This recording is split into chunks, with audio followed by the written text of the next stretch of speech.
Marcus Stroman was the star of yesterday's game. The Texas Rangers trying to win the series. They've split the first two games. Here's the lineup for Ron Washington's Rangers. Top of the order, Daniel Robertson moves into the leadoff spot. Since Chu is out of there. Adrian Beltre is the DH today. He's put up good numbers against Mark Burley throughout his career. 12 for 36, including a home run and 4 ribbies, and down in the number 9 spot. Ridnet Odor, the second baseman, is a guy the Blue Jays just can't figure out just yet. He is 4 for 10. He's had a couple of extra base hits in this series. That's the lineup that's set to take on the left-hander Mark Burley. 10-6 with a very good 2.64 earned run average for Burley. Winless in his last 7 despite a very good earned run average. Last time out, just 5 innings against Tampa Bay. Got a no decision there. That's his shortest start of 2014. He knows all about the Texas Rangers. This is his 21st career start versus Texas. 13 career wins versus the Rangers. Very good ERA at 3.12. Here's the first pitch of the ball game. It's in there for a strike, and we are underway. Dan Robertson got a emergency start in yesterday's game. He came into the first inning. There's a fly ball to the left. Melky Cabrera backs up a couple of steps. One up, one down. Take a look at the defense for the Blue Jays behind Mark Burley. Jays have committed 50 errors this season. That's the middle of the pack. It's Cabrera, Rasmus, and Anthony goes from left to right. Bautista is the DH this afternoon. Steve Tollefson makes his 7th start at third base. Reyes and Kawasaki up the middle. Dan Johnson's the first baseman, and Deanna Navarro works very well with Mark Burley. Steve Tollefson's been swinging a nice bat. He's had some good at-bats. Makes that 7th start, like you say, against Nick Tepesh. The splits suggest a right-handed batter, so Tollefson gets the start this afternoon. Elvis Andrews, the shortstop, takes a strike.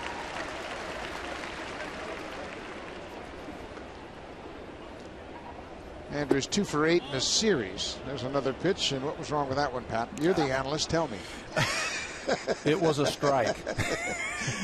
But the scoreboard suggests it's 1-1. Now it's 1-2.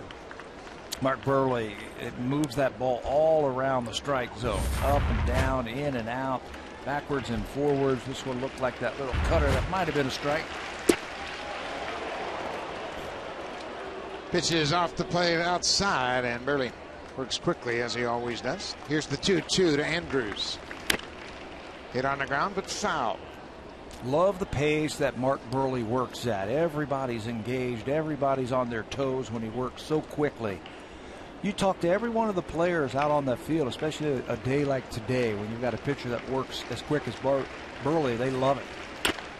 There's a fly ball to right. Anthony goes over near the foul line, makes a running catch. 2 down. Well, you certainly don't have time to drift if you're on the field behind Mark Burley. You better keep your eyes focused on the plate because he's throwing it over. And if you kick at the ground, look around, and get caught daydreaming, you're liable to be embarrassed. Major league leader in pace. Quickest between pitches, just 17 seconds. Adrian Beltre, the DH this afternoon. He's got a 3.33 average against Mark Burley. These two have faced each other a lot. Beltre is 12 for 36. Ron Washington wanted to get Adrian Beltre off the turf. He said he was going to give him 1 day as the DH to get his legs off that turf so he didn't have to deal with it. Beltre's been a terrific player throughout his career. He started with the Dodgers. He signed as a free agent with the Mariners, went to Boston for a year, and then signed a free agent contract with the Rangers. This is popped up and playable. Anthony goes to looking up into the hazy sky. 3 up, 3 down for Burley in the first. The Rangers go quietly. Nick Tepesh will take them on for Texas when we come back.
legged home runs hit. They've been 117. Take a look at the lineup now for John Gibbons. Jose Reyes, top of the order. His last 11 games, he's hit .340. A couple of doubles, a home run. He's driven in 5 and then down in the 6th spot. Colby Rasmus, who had a couple of hits in yesterday's game, his last 5 games, he's hit .353. He's had a triple, a home run, and an RBI. Colby Rasmus in the 7th spot. Anthony goes for bat 9th, and they're set to take a look at Nick Tepesch, who's making his 2nd career start against the Blue Jays. Tepesch, 25 years old, 6'4", 220. This is his 10th start of the season for the Texas Rangers. You mentioned that he faced the Blue Jays, faced them just once in his career, gave up 6 earned runs. That was a loss here back in June of last season. He did not make the team out of spring training, but was recalled in May. Had a good run in AAA with the Round Rock team. He made 7 starts and went 6-1. That prompted his call-up. Reyes takes the first pitch, strike. Now it's 1-1. Strike one, I think, is going to be so important for Nick Tepesch today. He doesn't really light up the radar gun. You look at after the first pitch strike, opponents are hitting just over 200. After a first pitch ball, over 300. So I think strike one is going to be very important for him.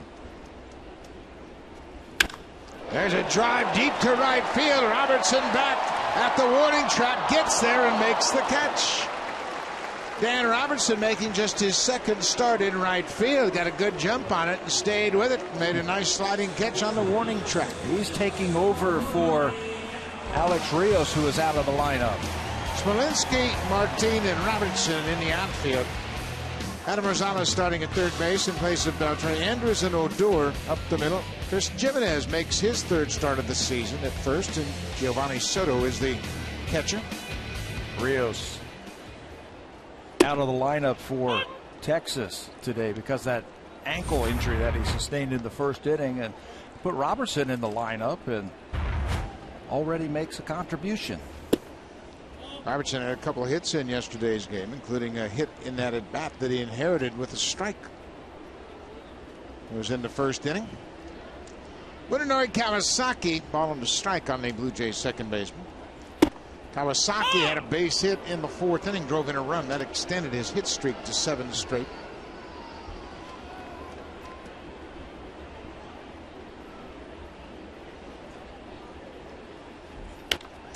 Give you an idea about the Blue Jays' problems of late, and it's been a problem all season, going back even to the offseason. Kawasaki is now the leading starter at 2nd base for the Blue Jays. He's made 27 starts. That's the most on the team. Brett Laurie had 26 starts before his injury, and Kawasaki is now the positional leader at 2nd base in starts. You know, it's a position that the Blue Jays knew going into spring training they were going to have to fill. They tried Ryan Goins there. He made the team out of spring training. They flip-flopped Brett Laurie back and forth between 2nd and 3rd. They've had a number of guys make starts at 2nd base. 7 players making starts for the Blue Jays at 2nd base, and it's right now being filled by Kawasaki, who's done a good job for John Gibbons. 1-2. Another foul back. But it does reflect the concerns about the organization looking forward. Is who's going to be your everyday 2nd baseman? Steve Tomlinson has made some starts there. You mentioned Goins started the season as the 2nd baseman. It's a very important position. Kawasaki hits it up the middle. Andrews does a 360, and Moody will extend his hit streak to 8 straight. A 1-out single here in the 1st. Anyway, don't wait around. Keep that hit streak going. This was almost a magical play right here by Andrews. If it could have been on target, he had a great shot at getting Kawasaki at 1st base. Elvis Andrews, he's got 11 errors this year, but that one would have been a beauty if he would have made an accurate throw. Elvis Andrews is in his 6th season. He's 25 years old. He's been a terrific shortstop for the Rangers. They're talking about moving him, but I think that's media talk. That's crazy talk. Melky Cabrera with Moody Kawasaki at 1st. 1 out. He goes after the first pitch and tops it on the left side. Andrews calls off the third baseman Rosales and makes the catch. 2 down. Melky Cabrera crossing up the Rangers, going after that first pitch. He had been taking first pitches throughout this series. That's right. He'll take a couple of pitches early in the count just to get an idea, but he feels very comfortable against Tepish. You mentioned the home run against him earlier on. It was a fastball that was right there. He just missed it. Jose Bautista, the DH for a second consecutive game. Bautista against Tepish, just 0 for 2. We mentioned that Tepish has made just one previous start against the Blue Jays.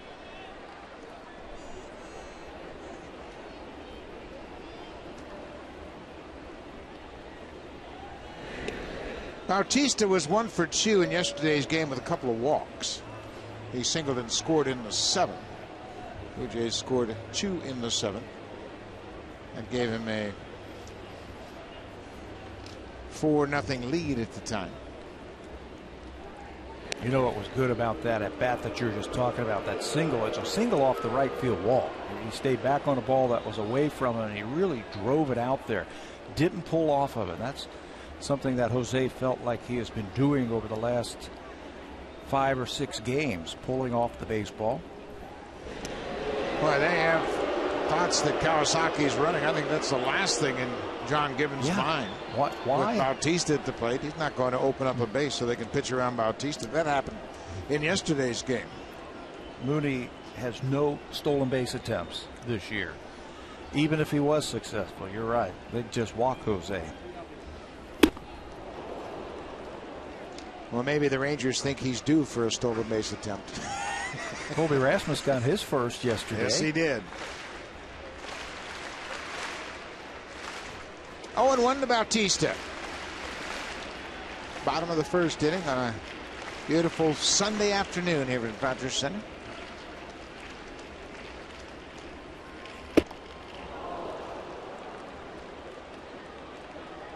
They have pitched Bautista upstairs throughout this series. Yu Darvish did it very effectively in the opener. He struck him out twice in the 3 times that Bautista faced Yu Darvish. That was on Friday night. Darvish racked up 12 strikeouts in 7 innings. They front doored a lot of breaking balls to him also. That one right there, that second pitch was a breaking ball that backed up, and it was on the inner half to Jose. This is popped up off the end of the bat. Odor, the second baseman, out into shallow right. He makes the catch. Quiet inning for the Blue Jays in their half of the first. They move to the second. It's scoreless.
Brought to you by the 2014 Honda Civic, Canada's best-selling car 16 years in a row, and the official vehicle of the Toronto Blue Jays. And by Home Hardware, homeowners helping homeowners with expert advice. Welcome to Toronto. A shot of the harbor area. That looks like it's down over the Wilson Indy races. They're trying to get 2 races under their belt this afternoon. The Honda Indy, of course, was rained out yesterday, so they're trying to race the 2 races this afternoon. Barely misses with the second pitch. It's 2-0 to Chris Jimenez getting the start at first base.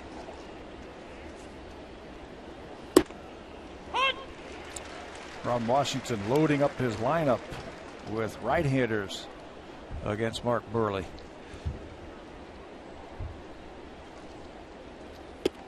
There's another strike now. It's 2-2. Are you surprised Aaron Seavey's not in the lineup? That's right where I was going with that. But there was one surprise that no J.P. Arencibia has had a good series against the Blue Jays here.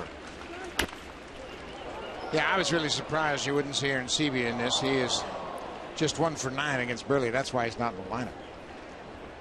Because Jimenez has only 2 at-bats, but he's 1 for 2. I am a firm believer, and we've already seen it play out in this series, that a guy who gets let go or traded, when he comes back to face that team, there's a little extra incentive.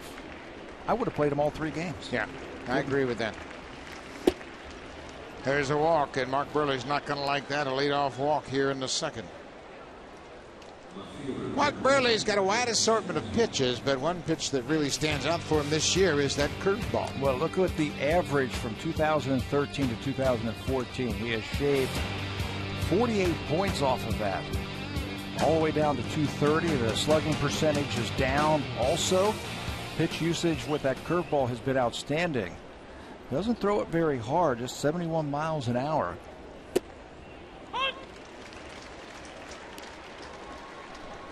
Jake Smolinski has started all 3 games in left field here in this series.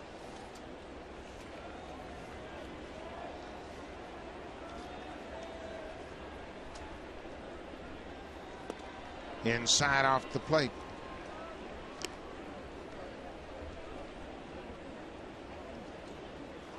Smolinski was signed as a minor league free agent in November by the Texas Rangers. He was originally drafted by the Washington Nationals and was traded from Washington to Florida. They got the runner picked off. Buehrle has that terrific pickoff move, and he erases that leadoff walk. They were playing hit and run. And Jimenez got a little anxious, and he broke before Buehrle delivered. He sniffed that one out, Mark Buehrle did. Dan Johnson did an excellent job at first base. Watch him run to the ball after he sees he takes off. That's going to create an open throwing lane right there for the first baseman to get the ball to Kawasaki. Excellent. Watch how far he goes after the ball, then gets inside to make that play. Good defense. Yeah, Johnson did a good job of clearing himself away from that baseline, so he had a good look at second base. Well, that's a big play, and Buehrle has always done that so well. Controls the running game very effectively, and Mark's a baseball player. He knows Texas has had trouble scoring runs, so they were going to take advantage of that leadoff walk. 1-2 to Smolinski. This is a pop fly into center field. Colby Erasmus gets there and makes the catch. 2 outs. You said after he walked Jimenez, Mark Buehrle's not going to like that. Well, he took care of that all by himself, didn't he? Buehrle's a 4-time Gold Glover, and he really understands how to control the running game. Jimenez just got anxious to get a good jump on a hit and run and ran into an out. Giovanni Soto in his second at-bat, or second game of the season. He had knee surgery and had a long rehab. Started here on Friday night.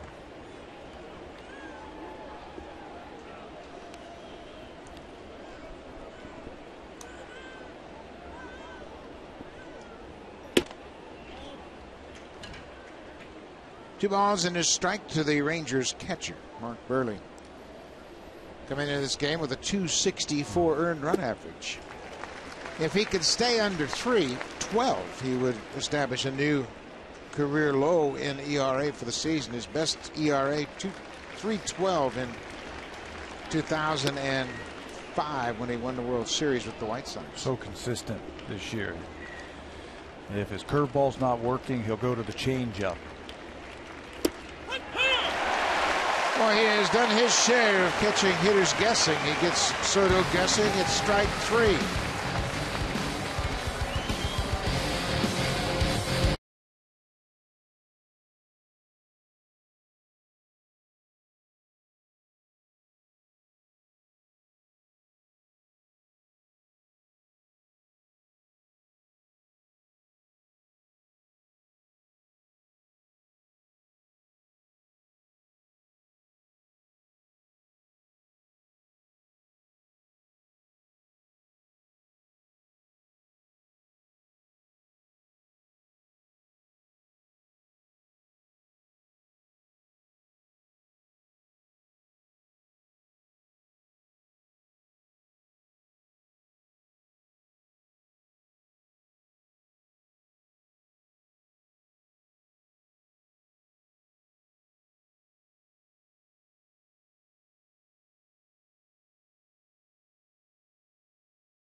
Rasmus at the plate with 2 outs. Drops down this bunt. Remember, they're on the shift also. Drops it down, beats it out, and Colby Lewis, for some reason, didn't like the fact that he got on base, on board in that game, at a 2-run game, and had something to say to Colby.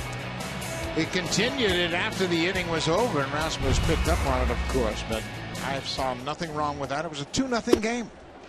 John Gibbons talked about it. He said the only thing I was disappointed in, I would have preferred that Colby hit a double. Yeah, he has the ability to do that.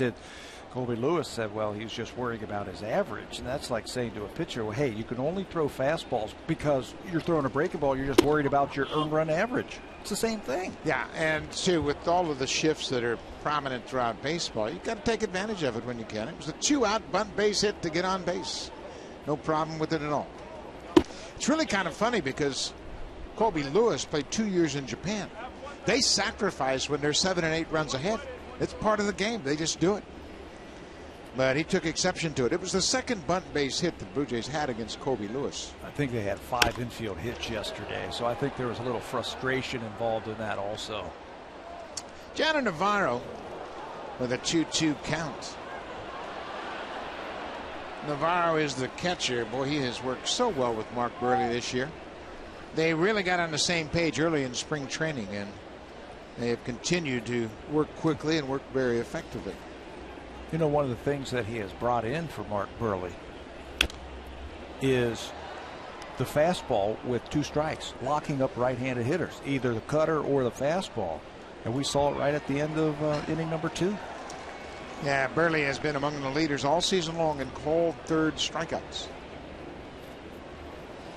Another 2-2 pitch. This is popped back over the screen and out of play.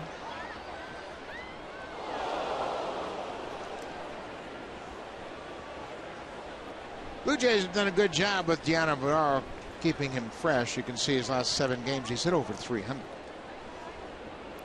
But he hasn't been an everyday player since his days with Tampa Bay. There's a high, deep drive to right. Robertson back at the wall. Get up, gone, home run.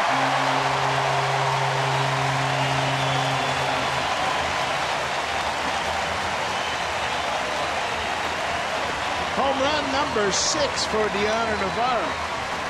You know, we talked in the opening about the Blue Jays having to hit more home runs. Even though they have 3 regulars on the disabled list, somebody's got to step up, start pounding the ball out of the ballpark. Well, this afternoon is Gianna Navarro. He had a couple of pitches to hit in that at-bat. He fouled one down the right field line a long way, fouled one back that looked like it was a hanger, and Tepesh made another mistake, and Gianna lost it. Blue Jays are up 1-0. They scored first in yesterday's game. Give that man a hand.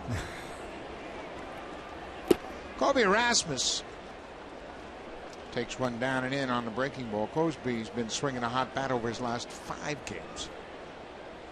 He had 2 hits in the game yesterday afternoon.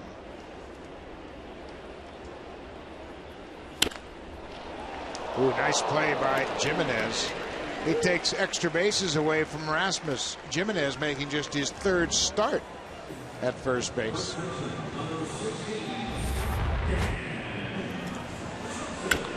Stayed back on that pitch.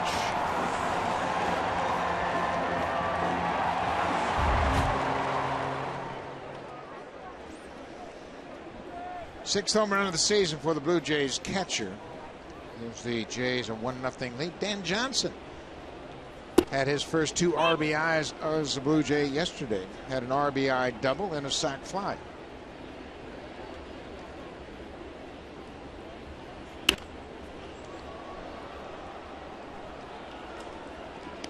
Of course, the Blue Jays have been hit by injuries to the point where they've had to make so many promotions from AAA Buffalo. Johnson was the first baseman at Buffalo.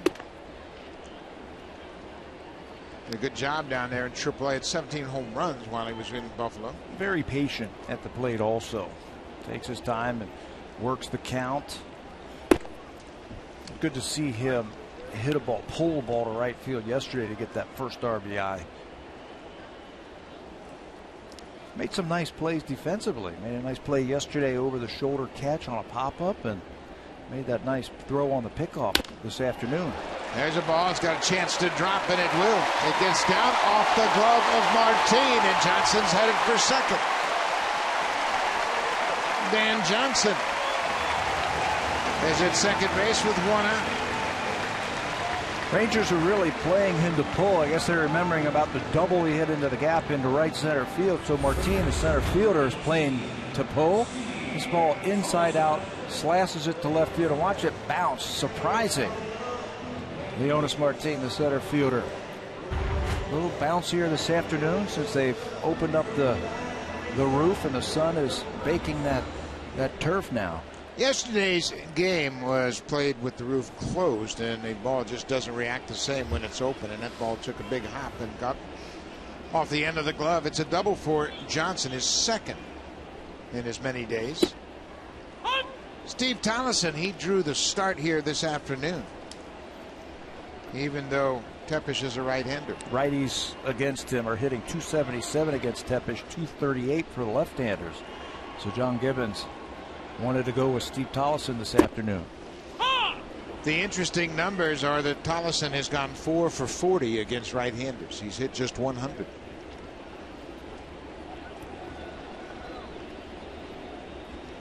Francisco had a rough day at the plate yesterday. He struck out twice in his only 2 at-bats. That hit Tollefson, and he'll take first.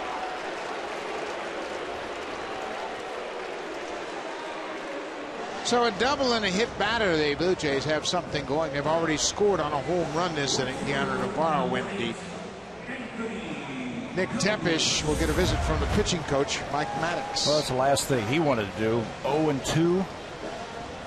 Hit the number 8 hitter right in the back. Looked like they wanted to go away with that fastball. Just got away from him. Mike Maddox has a habit of going out and putting his hand on the shoulder of his pitcher in an attempt, I'm sure, just to calm him down and to get his attention so he'll look you in the eye. Of course, he is the older brother of Greg Maddox, and Mike pitched in the big leagues as well. End of this month, Greg Maddox is going to take his spot in the Hall of Fame. Done a good job with this team. The pitching staff ravaged by injuries, so he's dealing with some guys who weren't even in the organization at the beginning of the year. They've really had to dip down into that farm system. Maddox began as the Milwaukee Brewers pitching coach. This is his 6th season with the Texas Rangers. So Tepesh has all the information. That was interesting as well because the infielders were called in. Everybody but Jimenez, the first baseman, were on the mound. Obviously, Maddox had a message from Ron Washington to deliver to the infield defense. Anthony Gose is a threat to bunt, as he did yesterday. He bunted twice, got a hit, and reached on a pitcher's throwing error. You know, I think that's what that meeting was on the mound, just in case he bunted. But he can't bunt here. This is an opportunity to drive in a run. You got a guy at second base and just 1 out. They also have played him to pull in the outfield, which is really not the way that Anthony has hit the ball. You see the center fielder Martin on the right field side of center. There's a big gap in left center. He can drive that ball even down left field line. And they're shallow too. If he splits one of those outfielders, he's going to be standing on third base. Got to get a strike before he can swing it. It's 3-0. Reyes is on deck. Blue Jays are up 1-0. Deanna Navarro has given them the lead with a home run.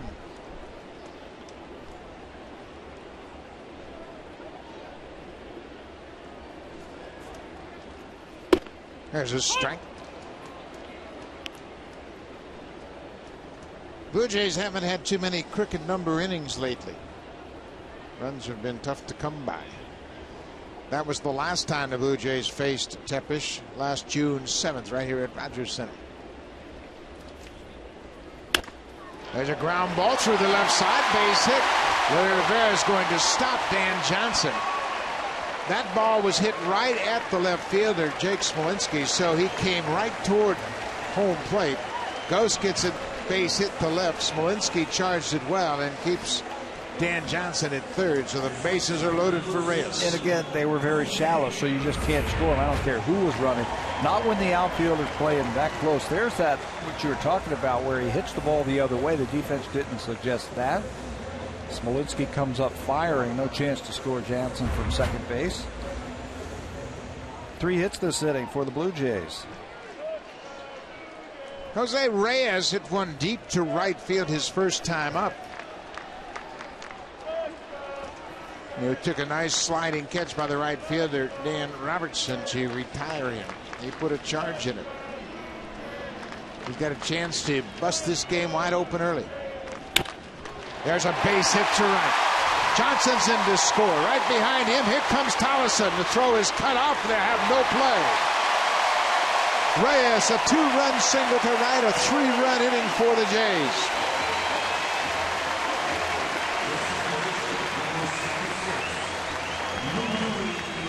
Chris Jimenez, just his third start at first base, cuts the ball off. Here's the hit, first of all, by Reyes into right field. The outfield again shallow. Robertson comes up firing.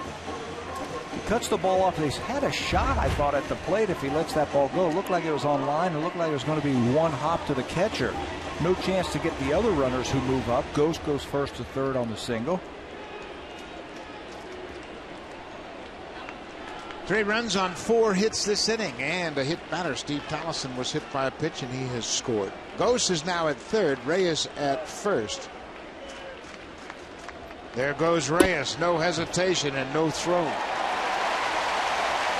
Stolen base number 18 for Reyes. He's only been caught once.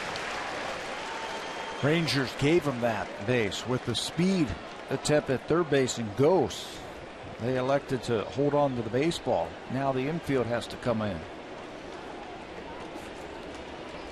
Kawasaki had a single his first time up. Hits hit hard, but right to the third baseman, and Reyes is going to be out at second. Well, what a heads-up play by a 20-year-old second baseman. He knew there was an out somewhere, and he doubles off Reyes at second. But Deanna Navarro got things going. A leadoff home run. His 6th of the season. The first of 3 Blue Jay runs. They lead it 3-0.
Jose Cuervo Especial Silver Tequila with a cinnamon sting.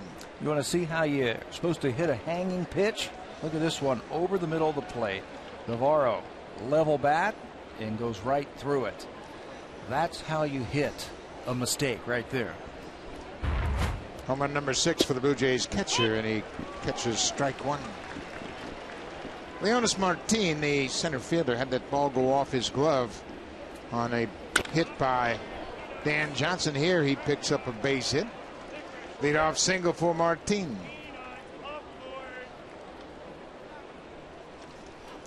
Blue Jays are up 3-0. You just wonder about what kind of inning it might have been had not Reyes been doubled off in the bottom of the second. Infield was drawn in. Last thing the managers and coaches tell you, don't break on a line drive, freeze on a line drive, and he drifted too far off second. Well, you also have Melky Cabrera coming up. A couple of runners on base. Nowhere to go. But how about the young second baseman, Rougned Odor? He never hesitated. He broke right to the bag as soon as he caught it. Yeah, he recognized that Andrews was not going to be there. He was played too much straightaway shortstop, so he just took it himself. Adam Rosales is starting at third base today in place of Adrian Beltre, who has taken a DH role.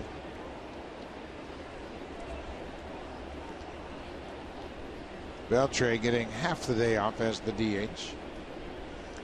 Rosales began his career with the Cincinnati Reds.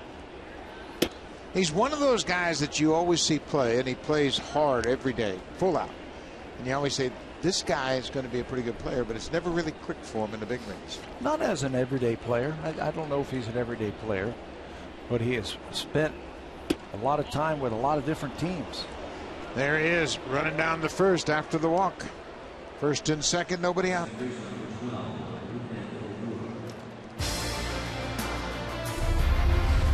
Blue Jays on Sportsnet. Brought to you by the 2014 Honda Civic, Canada's best-selling car 16 years in a row, and the official vehicle of the Toronto Blue Jays.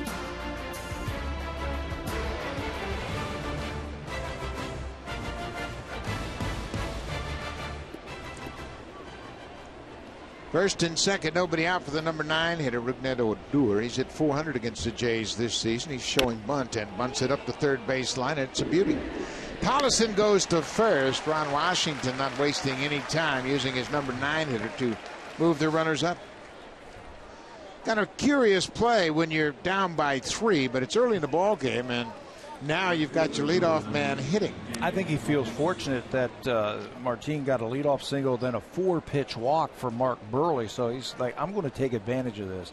I'm not going to let the young player Odor face the veteran and Mark Burley. I'm going to take my chances here, bunt the players up, hopefully play for a run or two.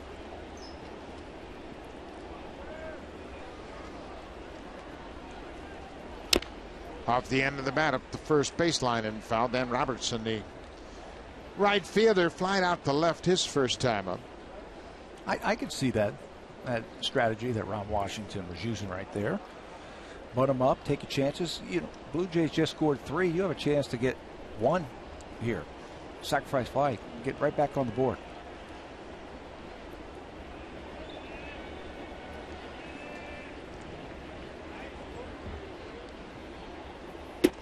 Yeah, if he had his full regular complement of major league players, if he had Prince Fielder, if he had Alex Rios, if he had the regular lineup in there, it'd be a different story.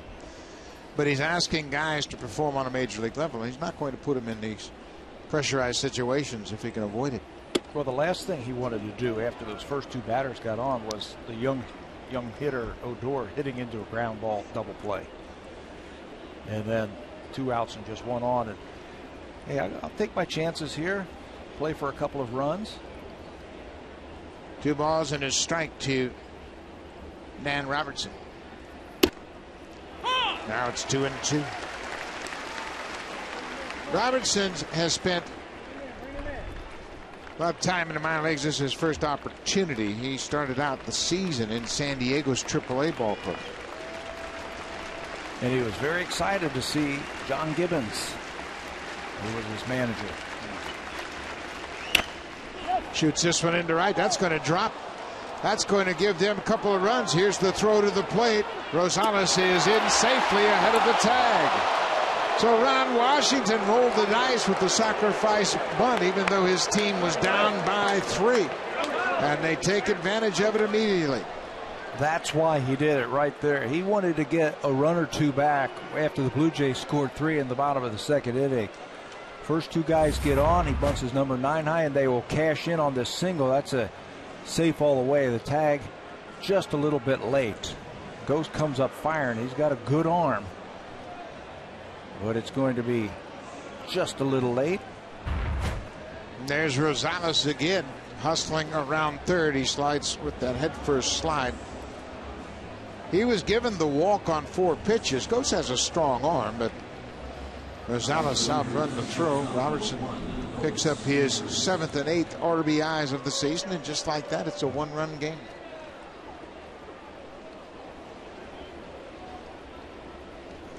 Once again, you got to go back to the bottom of the second, that double play that ended the inning. Off the bat of Munenori Kawasaki as Reyes got doubled up. Very promising inning for the Blue Jays. Melky Cabrera would have been the next batter had that just been a line out. Off the glove of Johnson, and Burley's not going to get to first. Johnson kicked it off his backhand, and Mark Burley didn't get a good break off the mound. Kawasaki made a play on the rebound. It's an error on Johnson. Watch Burley's reaction. By the time he breaks, he's going to be too late. There's a little bit of a hesitation once he saw that ball kick off the glove, but Mooney was right there to play the carom, but all hands are safe.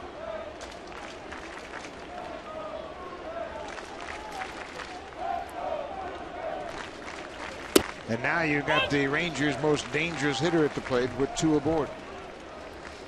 14 home runs, 52 driven in, and look at that batting average of .334.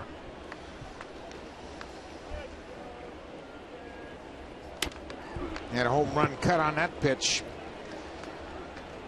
Beltre is 36 years old. We mentioned his free agency. He has made over $149 million in his career. And to watch him play on a daily basis, you'd never know it. He plays like a rookie with enthusiasm every single day. Here he strikes out. Boy, that's a big strikeout for Burley. Just strikeout number 2.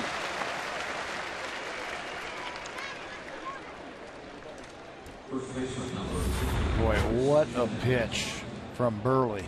That cutter once again with 2 strikes. I think that caught Adrian Beltre by surprise, like he was going to try and throw a curveball or a changeup, and that ball by him. Chris Jimenez, the first baseman, walked his first time up. Well, you made the point of Navarro introducing more fastballs into Burley's approach, and it seems to be very effective. It certainly has.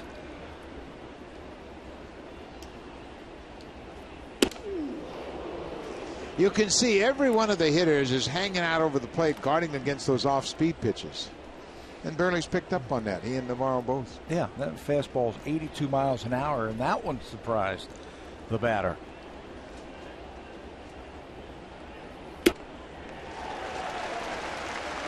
Blew that one right by him. Lowest velo in baseball. Boy, I love watching him pitch.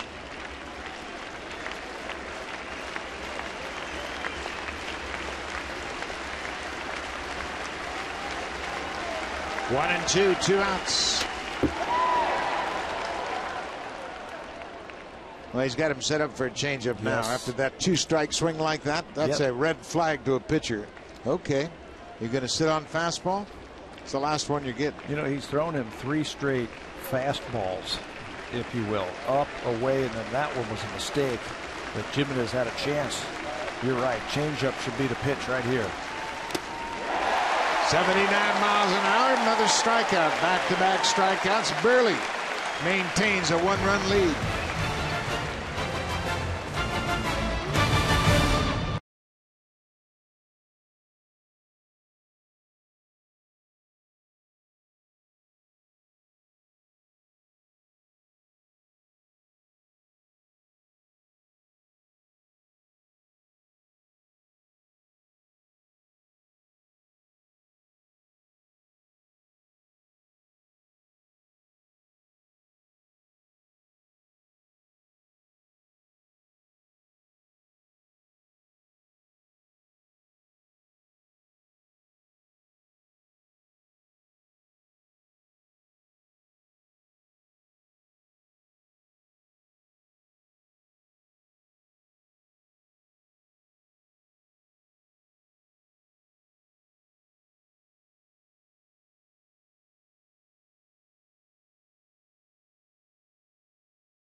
is Warrant Officer Marty Van Dellen.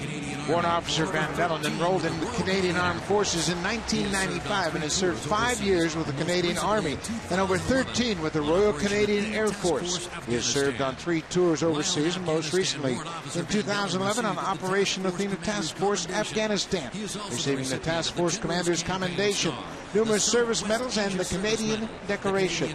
Congratulations and thank you, Warrant Officer Marty Van Dellen. Beautiful Sunday salute to the Canadian Forces men and women, and we congratulate and thank you for your services. Melky Cabrera popped out his first time up, taps this one towards second. Big hop for Odor. 1 up, 1 down here in the third. Well, the Blue Jays have scored 3 runs in the bottom of the second. They gave 2 runs right back. They have now allowed 110 runs in the half inning following the Blue Jays scoring runs. They just haven't been able to consistently put up zeros after they score, and that's been a problem. The Cleveland Indians have allowed the most. They've given up 144. Texas 143. In Colorado, Minnesota, Milwaukee, and the Red Sox, the Blue Jays right behind the Cubs in that department. Just too many runs after you score. Well, you might be thinking, well, what's the big deal? You gave up some runs, you're still winning. It's all about momentum. Yeah, it's all about momentum. It's all about keeping pressure on that opposing pitcher. Nick Tepish had a rough second inning against the Blue Jays, faced 7 batters, threw a lot of pitches. You have a 1-2-3 inning, you get him back out there, he's liable to give up 2 or 3 more. That inside breaking ball, he starts it inside and breaks over the inner half. 2-1 to Bautista. He popped out to the second baseman his first time up.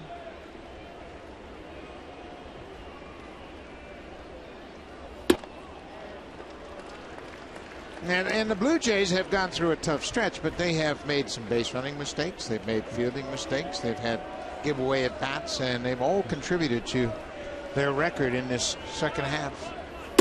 You know, and Gibby talks about that too. He says we just have to play better. We're not going to hit like we did earlier in the year, but we've got to do a lot of other things to help us win ball games. We got to catch the ball. We got to make good decisions. We got to pitch the ball. We got to run the bases correctly. It all goes hand to hand in winning baseball. Yeah, and it's easy to lose your focus when you are losing games. You remember back in May when they were on that red hot stretch of games, everybody was keyed in. Everybody was focused. They were locked into everything that was going on. Down Navarro homered his first time up. A leadoff home run in the second. That keyed the 3-run in.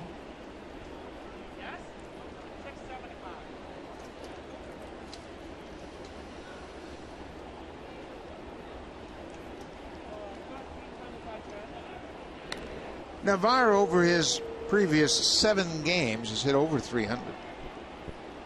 Going to swing the bat a little more consistently. It's been an up and down season for him, but that's not unusual.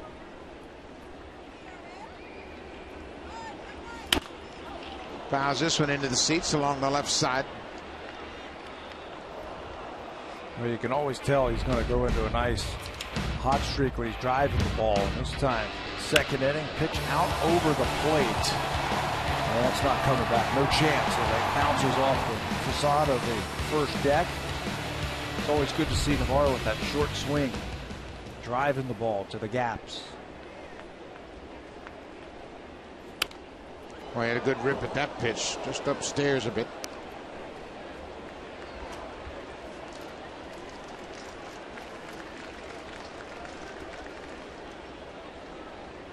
Navarro's now 30 years old. He was born in Caracas, Venezuela. He signed originally with the New York Yankees. He's one of their hot minor league catching prospects. Got to the big leagues with the Yankees in 2004. Played in just 5 games with New York and then moved on via trade.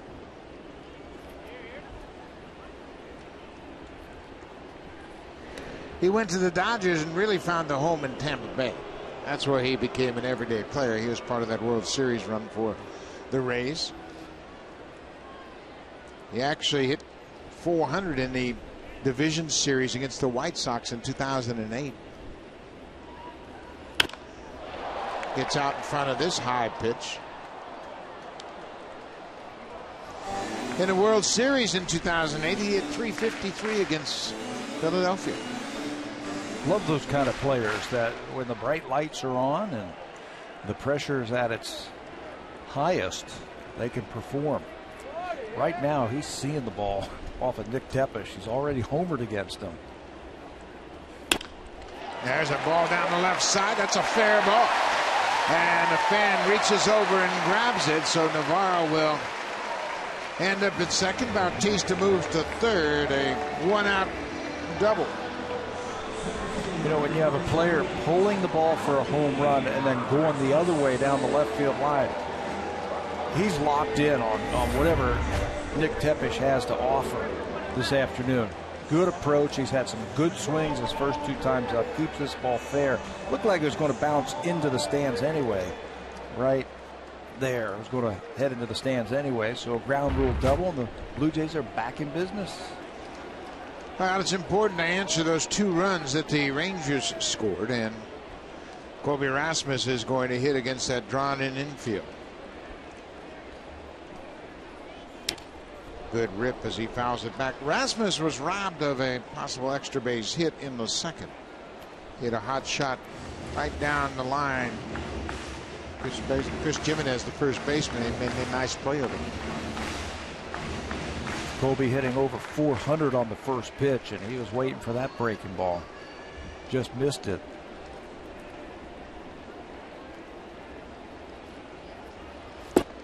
Off-speed pitch, and he's behind the 0-2. These are the RBIs that you have to cash in. Runner at third, less than 2 outs. You got to get him in. Runners at second and third, but that guy down at third, he's got to come in. Can't have strikeouts here. You got to put the ball in place somehow. Bautista is getting a huge lead at third base, suggesting that they are playing the contact play right here. Contact play, suggesting any time the batter puts the ball in play, you're moving.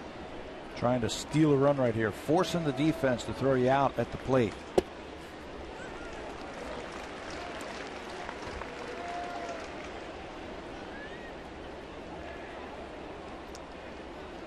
Numbers this season with runners in scoring position are down for Rasmus. He has 28 RBIs all season long. 2 balls and 2 strikes. Rasmus missed about a month of the season with a hamstring strain.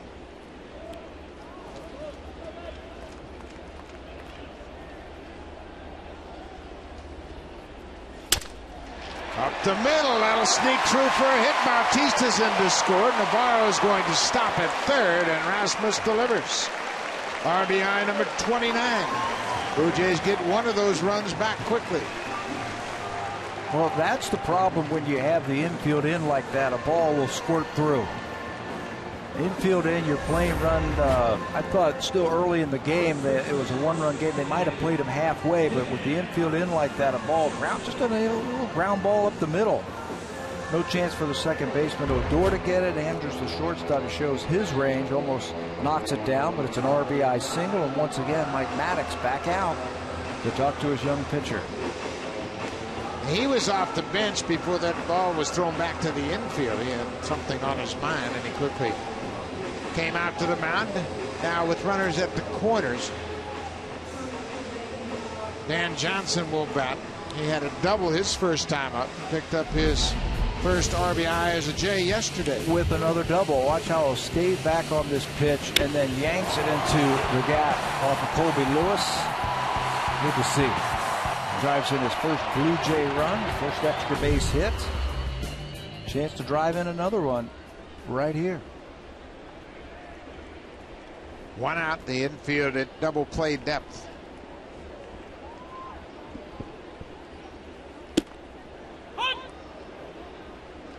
High strike called on Johnson. Johnson facing Nick Tepesch for the first time. He had a double into center field that went off the glove of the center fielder, Leonis Martin. And Martin again is playing Johnson to pull. And his double came to the left field side of center. Inside out of that ball, and just stayed right on it. Looking for something that you can get into the air to the outfield. This is popped up. Rosales is there, makes the catch, and Johnson's retired. That's 2 down. Tepesh made a good pitch and tied up Johnson. No, Steve Tollison's going to have to deliver with 2 outs. Tollison was hit by a pitch and came around to score in the second.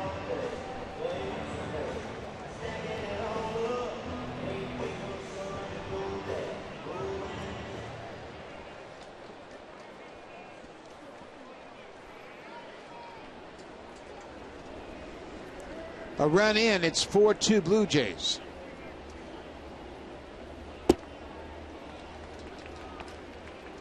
Louis Rivera, the third base coach, told me walking up to the clubhouse after batting practice, he said, I got a feeling we're going to score 10 today. They're on that pace right now.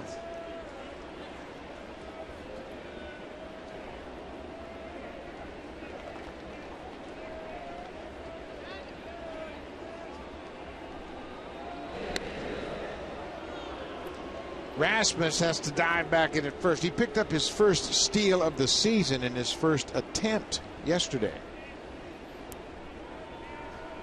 Said his dad was encouraging him to run more. The fact that he picked up that stolen base would make his father happy.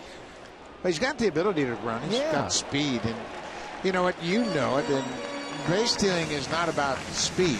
It's about confidence, quickness, acceleration. Reading the pitcher, running in the right time, the right spot. I think you have to be fearless. If you want to be a good base stealer, you have to be fearless. Get out there.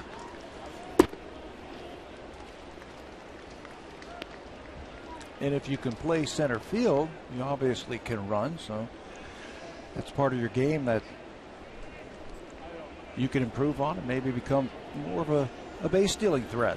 Colby had a career high 12 steals with the Cardinals. Looks like he wants to run here. He's inching out there just a little bit more. He got that right foot on the carpet.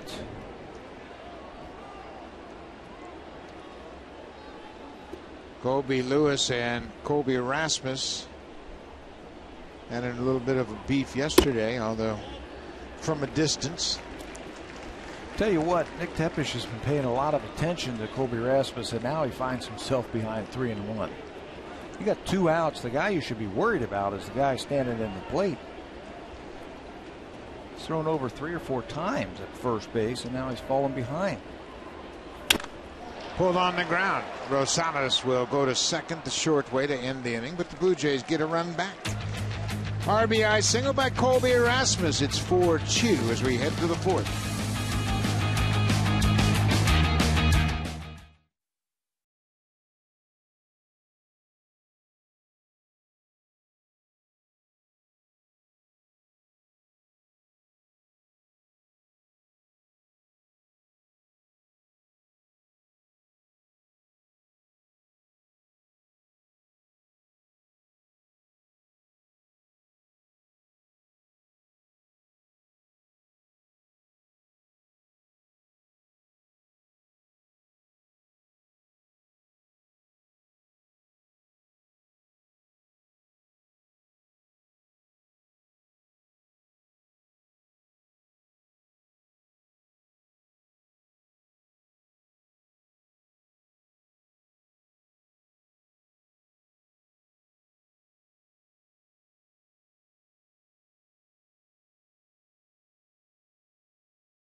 Wednesday, July 23rd. The Blue Jays will take on the Boston Red Sox. Game time is 7:07 p.m. The first 20,000 fans receive a Blue Jays downloadable music card.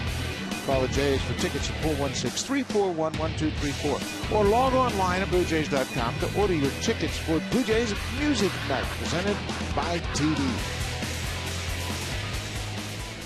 Well, Mark Burley got one of those runs back as we move to the fourth. It's now 4-2 Blue Jays. Burley looking for his 197th career win and his first win since June 1st. That's not to say he hasn't pitched poor. He's pitched well. He has not pitched poorly. Since his last win, he's gone 0-5, but he's got a 380 earned run average, and he's been given only 3 runs of support. There it is right there. He just hasn't had the runs to work with like he did earlier in the season. He's also left a couple of games since June the 1st with the lead, and the Blue Jays bullpen has coughed up the lead. Could easily have 12 or 13 wins right now. Big swing by Smolinski, and it's now a 2-2 count on the Rangers left fielder. Yeah, so much is really not in the hands of the pitchers as far as wins and losses.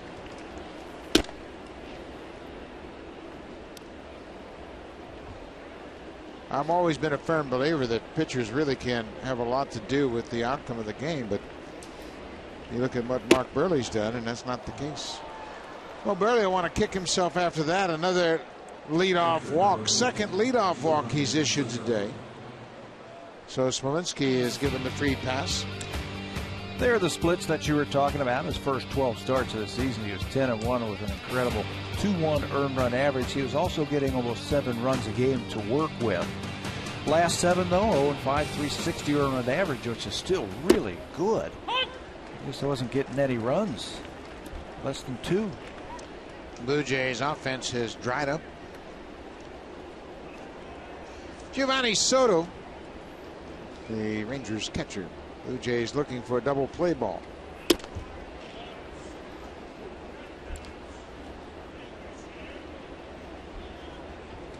Soto, former National League Rookie of the Year. Rookie of the Year with the Chicago Cubs. That was in 2008. He had 285 with 23 home runs and 86 RBIs. He's never gotten close to those numbers after that great year in 2008. This is popped up down the right side. Dan Johnson lost it initially. Gets closest to it, but it's a couple of rows back out of play.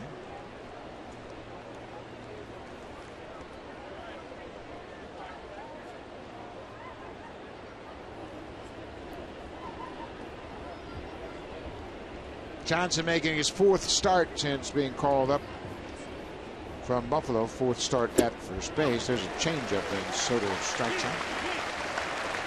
1 down.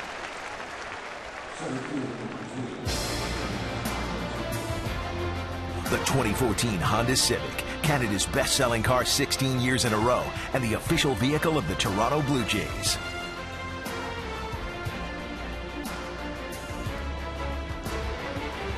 Welcome back to Rogers Center. 1 out here in the top of the 4th.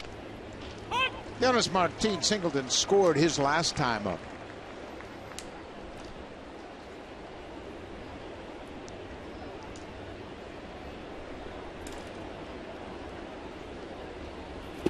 Well, a big cut. Now the curveball is having Martin out in front. He really took something off that breaking ball. We talked about how improved the curveball has been for Burley all season long.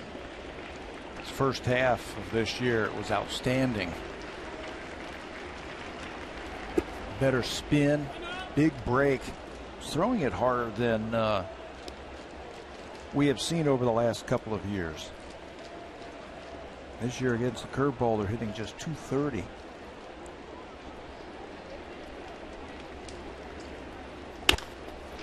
Ground ball, base hit through the left side. Martin is 2 for 2. Smolinski stops at second. They wanted that ball up and out of the strike zone, trying to get him to swing at it and maybe strike out. Just caught too much of the plate. Watch where the target from Navarro is. He wants it up and away. Give it up out here. But it's down, and that's where he could reach it. Shoots it through the left side.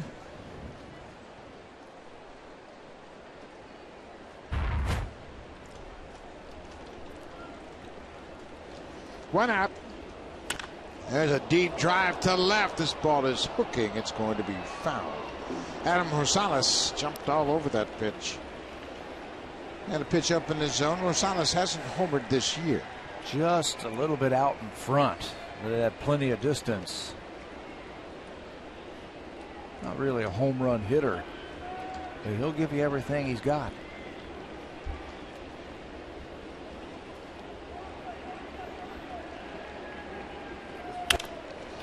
It's just off the end of the bat. That's going to be an easy play for Melky Cabrera. Rosales is retired, 2 down.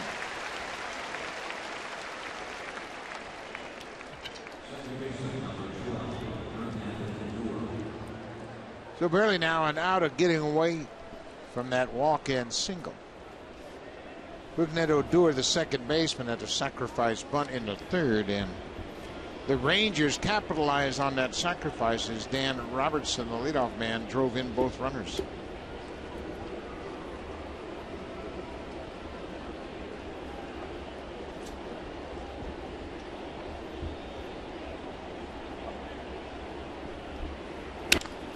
Hit hard, one hopper right to Kawasaki. That'll do it. Burley gets out of it. The Rangers leave a pair. We'll go to the bottom of the fourth. Blue Jays have a 4-2 lead. Anthony Ghost will start things off when we come back.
Cover every angle of the Toronto Blue Jays. Breaking news, photos, videos, opinions, and tweets. A one-stop shop for everything Blue Jays. The Blue Jays Rundown. Only on sportsnet.ca. Blue Jays are always top of mind, and yesterday it was Marcus Stroman who was so effective. 7 innings of 4 hit shutout ball. Looks like the Blue Jays have a real good one in Marcus Stroman. Yeah, and they're going to continue to cultivate those young pitchers. He's starting to impress a lot of people. Anthony Ghost had a base hit his first time up. He fouls this one out of play. It's a ball in the strike. In my humble opinion, it's the only way you can compete in this day and age is to develop your own starting pitcher. It's too expensive to go out on the free agent market and buy starting pitching, so you've got to develop Marcus Stroman, Drew Hutchison, Daniel Norris, Aaron Sanchez, bring them up. First and foremost, they're Blue Jays. They were signed by the Blue Jays. They grew up as a Blue Jay. They come to the big leagues as a Blue Jay, and they care about your organization. Anthony Ghost drills this to right. Robertson is right there. Another hard hit ball for Anthony Gose.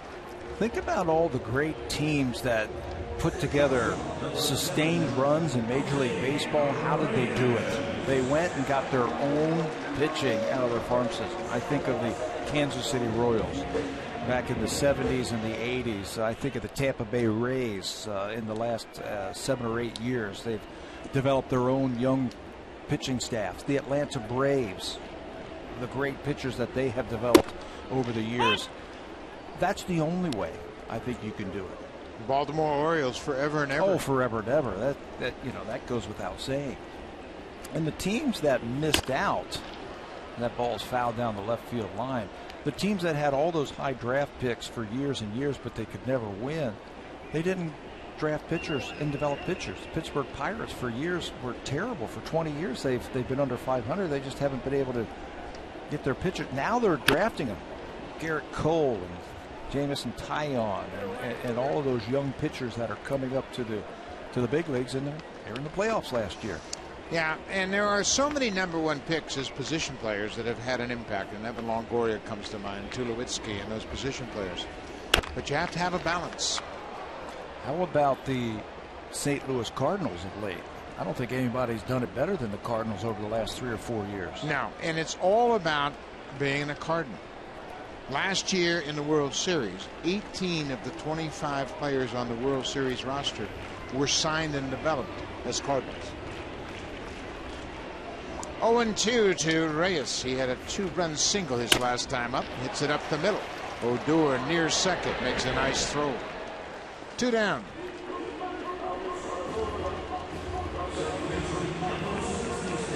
For years and years, the New York Yankees would trade away all their best young players, and they had good teams and they had all the money. They had the advantage of having all that great money, but the run that they are finishing up now with Derek Jeter gone, how was that put together? Farm system. Farm system. The core four, they called them. They started holding on to their good players that they developed out of the farm system. Bernie Williams and Posada.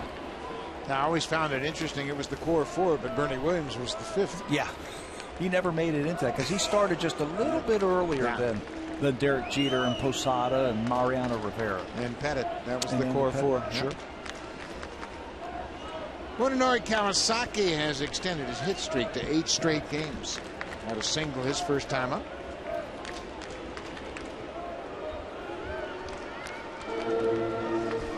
The Blue Jays at the start of play this afternoon find themselves 4 games back of the front-running Orioles, tied with the New York Yankees. The Blue Jays have actually played 2 more games than the Yankees. Blue Jays will get a chance to see the Yankees, the Red Sox on the next road trip. They'll see Boston right here starting Monday night. 4 big games against the Red Sox starting tomorrow. One piece of good news in that 4-game series is that John Lester is starting today. The Jays won't have to deal with John Lester. Drew Hutchison will open up against John Lackey in game 1 tomorrow night.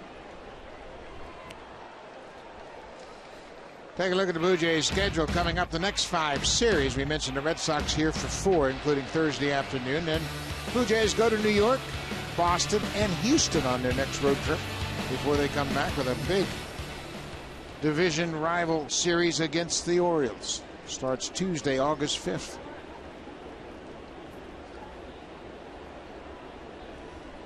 Put up or shut up time. You got that right. If they can get through this next 2 weeks or so with a good record, a winning record, that series against the Orioles can be huge. And then right behind them, Detroit Tigers come to town. Tigers had a rough day yesterday. Lost the doubleheader. Kawasaki hits the one hopper to first. Jimenez will go to the bag. Blue Jays are retired in order in their half of the 4th. They'll go to the 5th. Blue Jays have a 4-2 lead. Now time for a Blue Jays Central update. Here's Jamie Campbell and Greg Zahn.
Time is 7:07 p.m. You can help determine the T-shirt that will be given away that night to the first 15,000 fans on Connect with the Jays night. Vote on Twitter by using the hashtag ConnectJays and the T-shirt selection you would like to see. To view the T-shirt options, visit BlueJays.com/T-shirts and sign up for Connect with the Blue Jays night. It's all presented by Honda.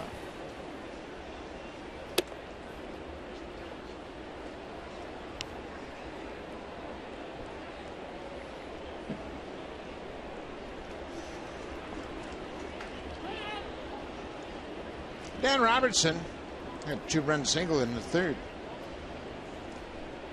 He went in the ball game yesterday afternoon until Alex Rios twisted his ankle in his first at-bat. Robertson ended up with a 2-for-4 night.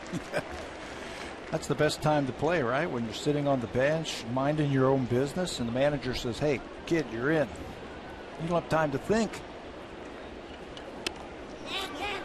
Popped the bunt up, and Navarro is going to be able to make the catch. One out. Let's check in with Jamie Campbell.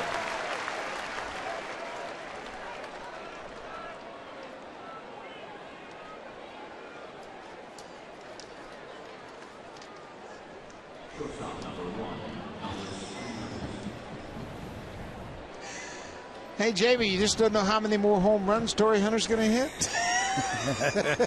They're baseball fans. They know. Besides, those fans are grumpy after they got swept yesterday.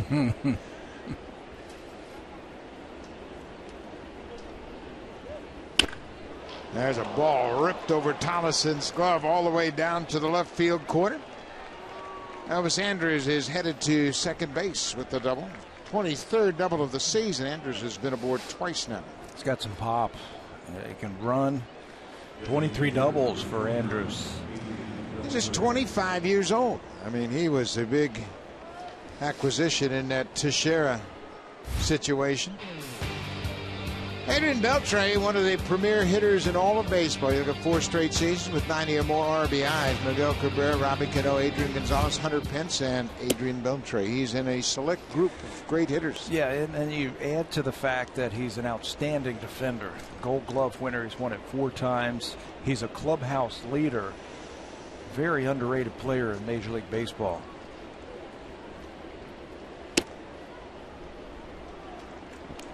You and I had a chance to sit down with Scott Boras, the great agent of baseball players, and he represents Adrian Beltre, and he couldn't tell us enough about Beltre, what a great person he is. This ball is hit off the end of the bat.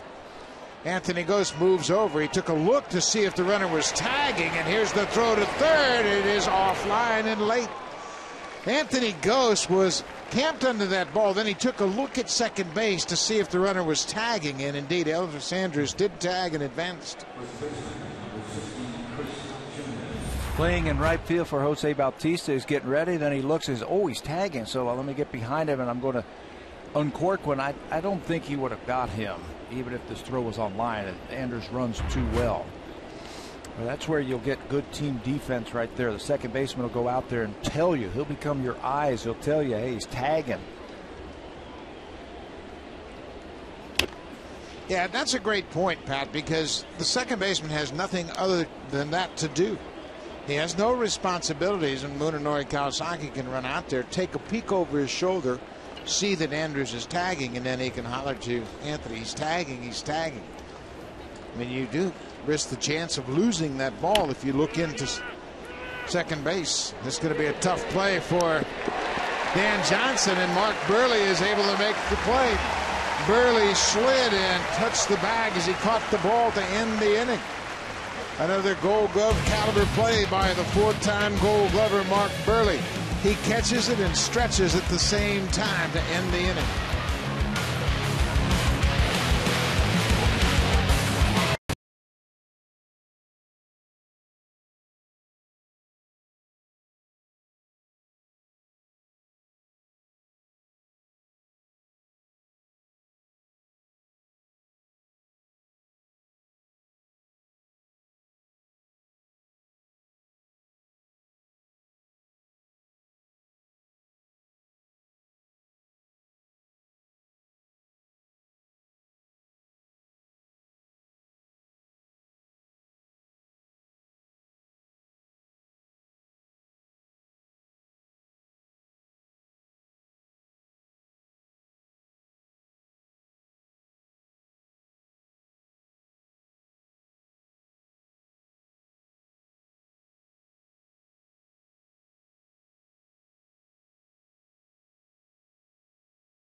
winners of the TD Comfort Zone contest. Congratulations and welcome to the ballpark.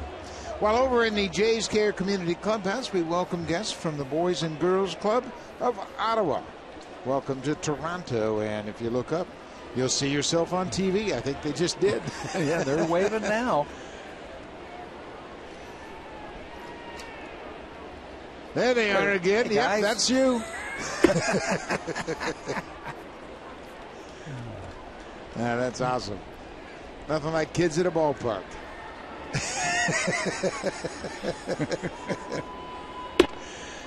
Melky Cabrera with a ball and a strike. Melky is 0 for 2 so far. 3-0-2 for the season.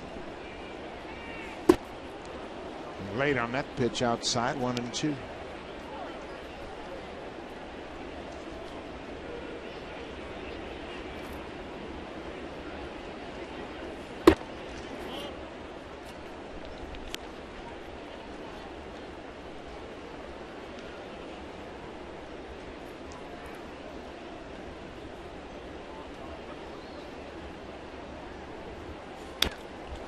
Got a good pitch to hit and found it straight back.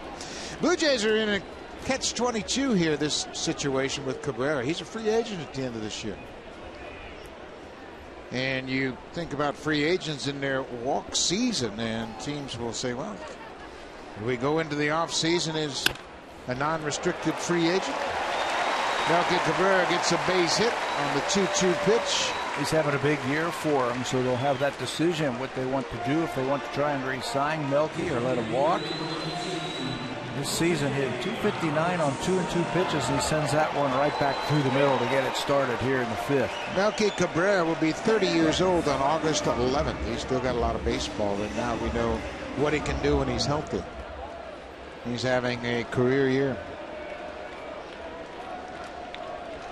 Jose Bautista walked and scored in the 3rd.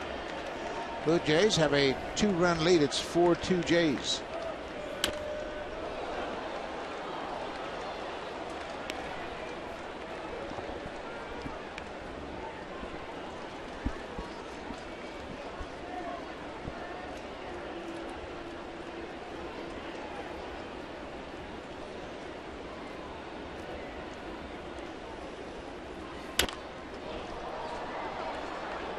Two.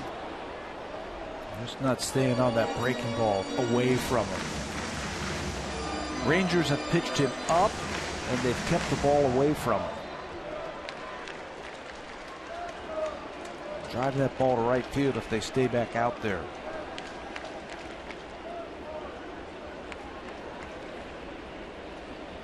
The Jays have 8 hits. They have doubled the hit total of the Rangers. They just have 4.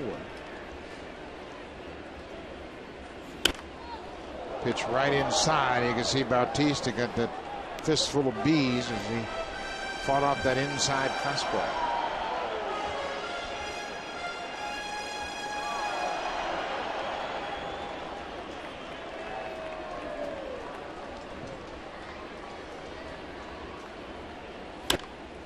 Texas has pitched Jose tough this year. He is just 3 for 15 against the Rangers. And obviously you're going to focus on your best hitter, and that's what he is. He's the Blue Jays' best hitter. Well, it looks like something happened to Nick Tepesch after that last pitch. It is a hot, humid day, and he's pointing to the mound to suggest maybe he slipped on the landing area. But Mike Maddox really keeping a close eye on all of his pitchers. Went out there quickly, took the trainer with him, and Washington, the manager, followed. So Tepesch assured them that he's okay. Cut fastball away. Let's watch it one more time. This is the last pitch. Watch the back leg. Nope, the front leg. It did. Front leg did hit the ground and came out from underneath him. Yeah, and that front foot slid about 6 inches, and that really created problems for him. He felt like he was losing his balance. Another 0-2 pitch to Bautista, and he strokes it into right field. That's going to drop. Melky Cabrera's around second. He's headed for third. Bautista's headed for second. And Cabrera will stop at third base. Bautista with a beautiful piece of hitting. An 0-2 double for Bautista, his 17th of the season. If you are going to continue to throw that breaking ball, those pitches away, don't try and pull it. Jose slows his swing down. Watch this. Just serve it out to right field. They're playing in that shift. He's rewarded with an extra base hit. Second and third and nobody out. That's how you hit. Melky Cabrera is thinking about scoring right here. He knows it's an extra base hit. And you can see Luis Rivera all the way down the line to give himself time to hold that runner. Mike Maddox once again out to the mound in a crucial situation.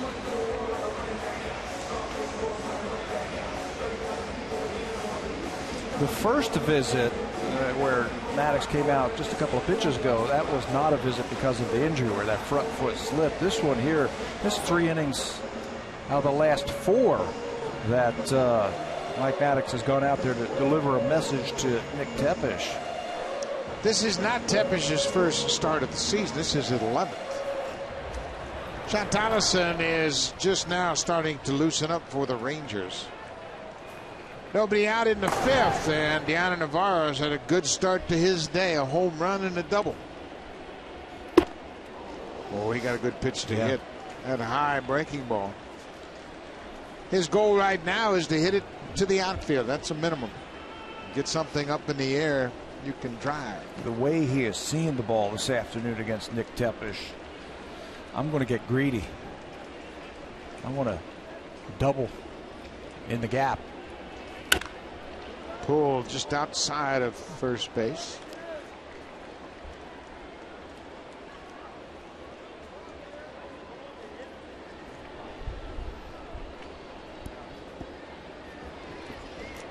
Blue Jays trying to add to their lead. Cabrera singled, Bautista doubled. There's a fly ball, not deep. Martin waiting on it, and Cabrera will hold at third. 1 out. Let's check in with Jamie Campbell.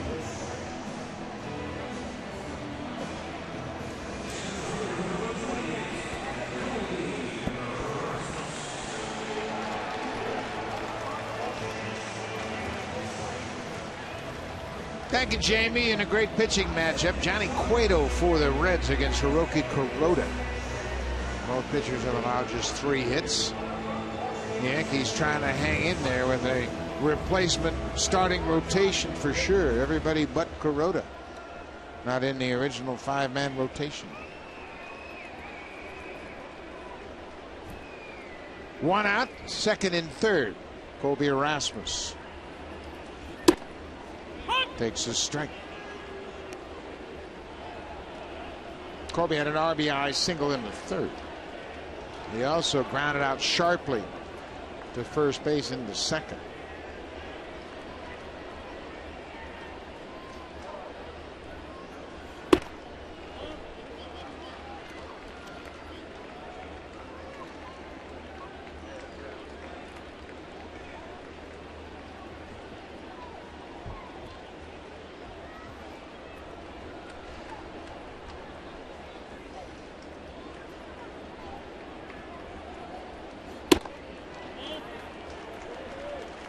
Two balls and a strike.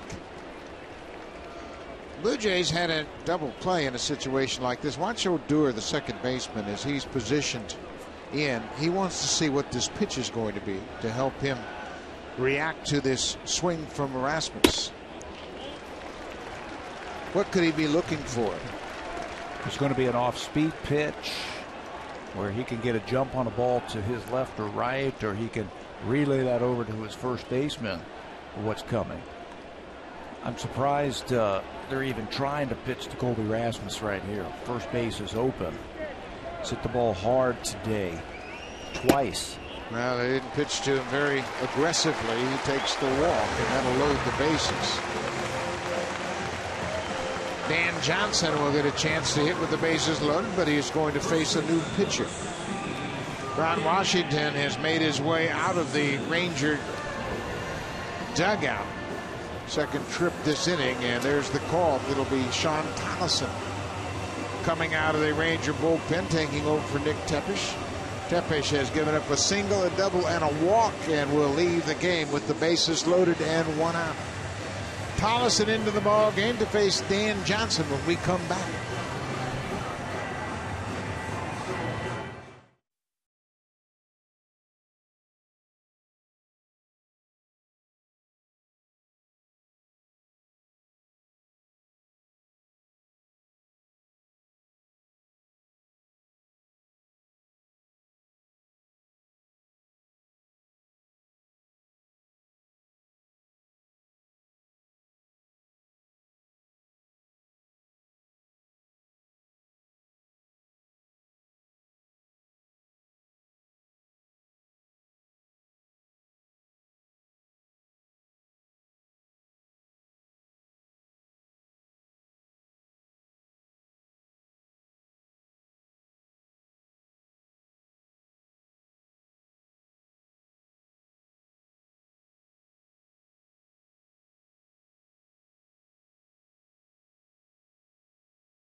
Montreal.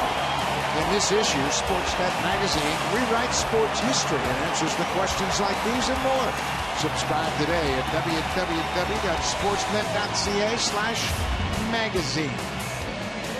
Well, if they hadn't left, that jersey right there would still be in play. The Expos jersey from a few years ago. New pitcher into the game is Sean Tolleson, making his 41st appearance of the season. He inherits a bases-loaded situation. Yeah, tough situation for him. 2-1, 347 earned run average. He's tied for 9th in the American League in relief innings. He's been used a lot in multiple innings. He's also tied for first in giving up the long ball. He's given up 9 home runs out of the bullpen for Tolleson. He's got a good arm, good fastball, and a very tight, sharp breaking ball that he uses to get a lot of those strikeouts. Dan Johnson will step to the plate with 1 out. Chance to kick the doors wide open. Bases are loaded. Cabrera singled to start the inning. Bautista had a blue double. Then after an out, Kobe Erasmus drew a walk. Bases are loaded for Johnson.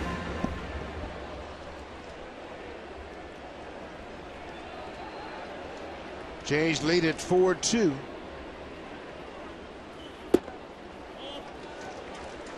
Very patient hitter at the plate right here. Pick one out. Last time up, he popped up with a runner at third base. Now he's looking for something that he can score all 3 runners. Something where you can hit hard into the gaps.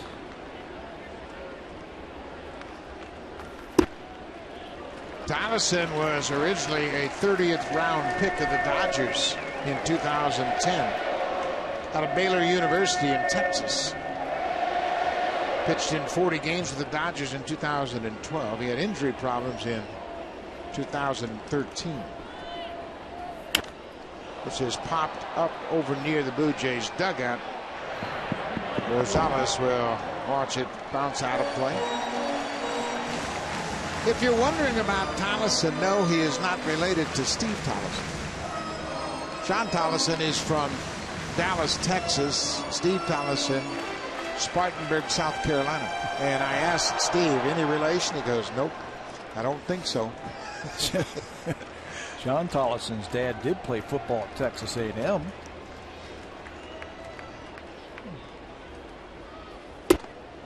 Oh, that's a good pitch. That's a real good pitch in this situation because the hitters are looking for something out over the plate. Make contact to drive something into the outfield. 2 balls and 2 strikes.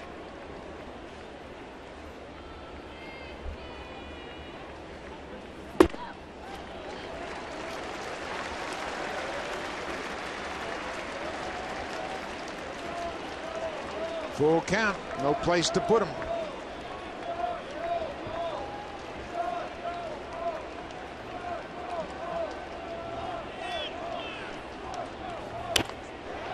Fouled off.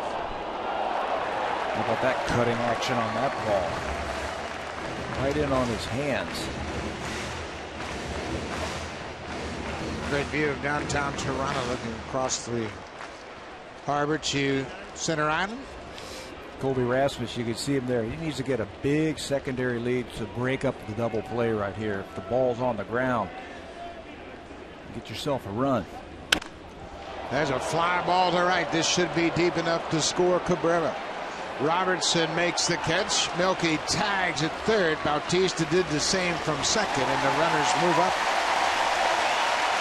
Van Johnson, with his second sacrifice fly in as many games, picks up his third RBI. Situational hitting right there. Once he got to 2 strikes, that was a short swing. He knew that he was going to come in there with that fastball, and he got it out in front, got it deep enough to score the run. There's those add-on runs that we were talking about earlier when you've got runners at third base and they're less than 2 outs. Now we got a Tollison matchup.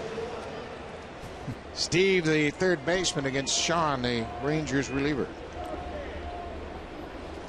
They've actually met in the past. No at-bats, 0-for-0.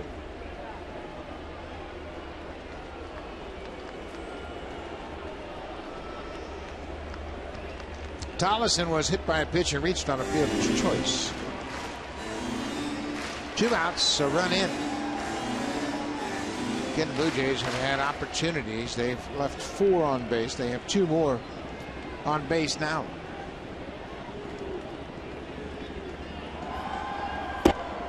Tollison shows bunt and takes a strike.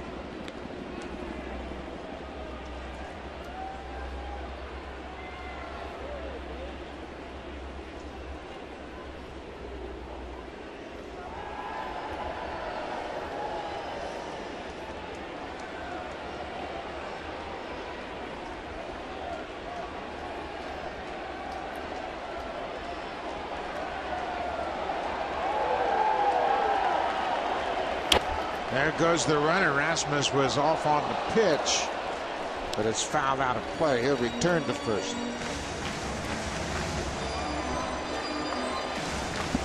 Some movement on that infield. 0-1. Looked like Bautista was coming down the line at third base also.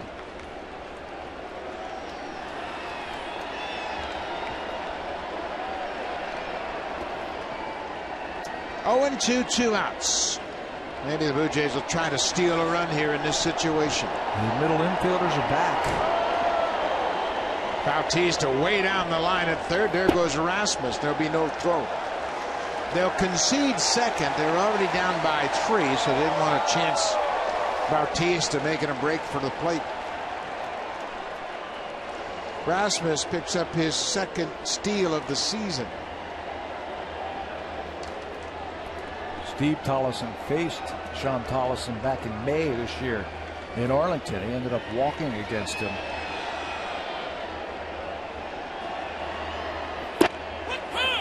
Boy, a tough pitch.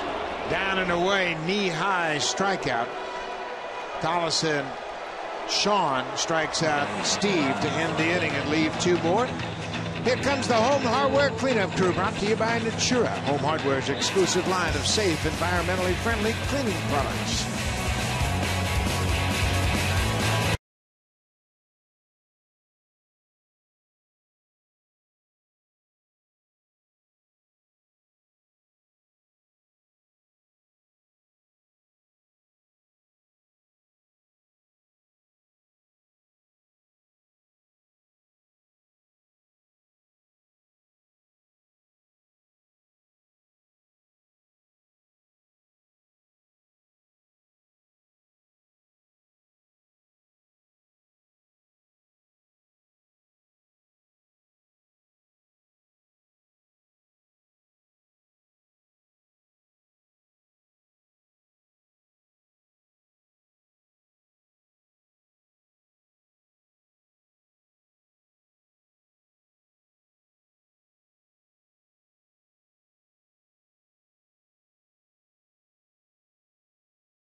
Blue Jays BP Cap giveaway is presented by Honda. It'll take place Sunday, August 10th when the Blue Jays take on the Detroit Tigers. Game time is 1:07 p.m.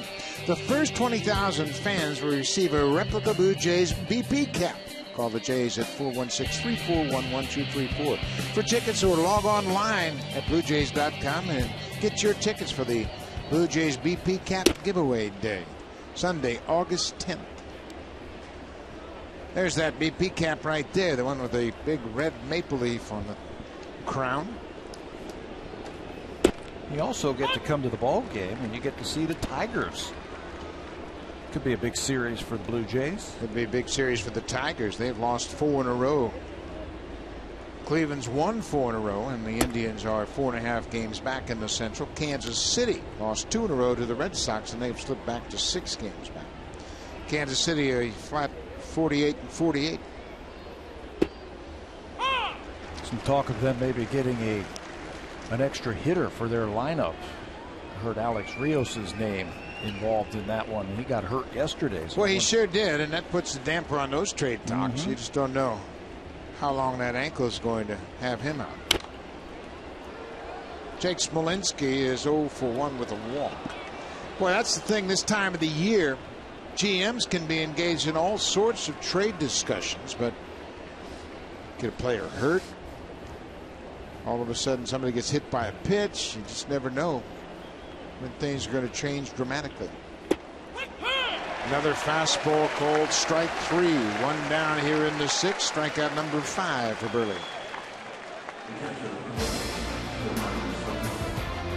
The 2014 Honda Civic, Canada's best-selling car 16 years in a row, and the official vehicle of the Toronto Blue Jays.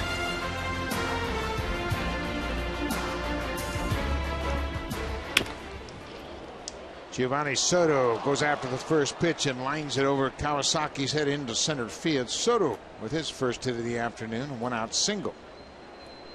He was not waiting around that time. He had struck out his first 2 times up against Mark Burley, so he says, first fastball I see, I'm swinging. Today is the 20th of July, the trade deadline just 11 days away, and there's been a lot of talk around baseball, and that's the time of the year it is. Are we in? Are we out? Are we buyers or are we sellers? And of course the Oakland A's pulled the trigger first, and they got the 2 pitchers, Jeff Samardzija and Jason Hammel. Gave up 2 top prospects, but at the same time Oakland looks over their shoulder, and they're the Angels a game and a half back. And they made a trade. The Angels went down to San Diego and got Houston Street. Was a young reliever, young closer. Street's got postseason experience, and he did it with the Oakland A's. So now he's back in the AL West with the Angels.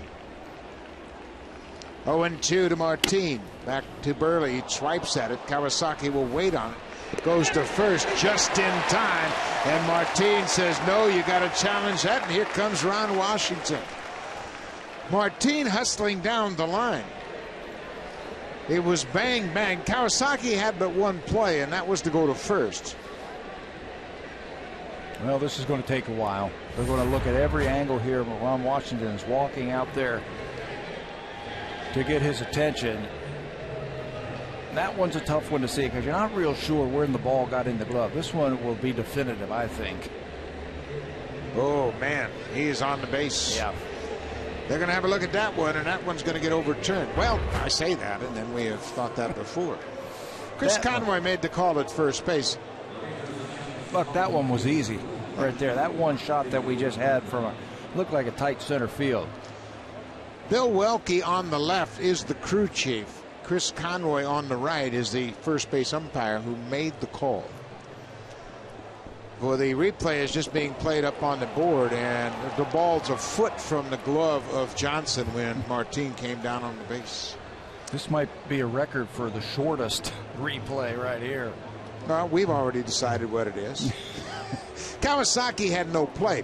The ball took him in front of the baseline. He couldn't wait for Soto to tag him. And there's the call from the umpires. Indeed, Martin is safe, his 3rd hit of the afternoon, and the call on the field is overturned. So it's an infield hit for Martin. He's 3 for 3 with 3 singles.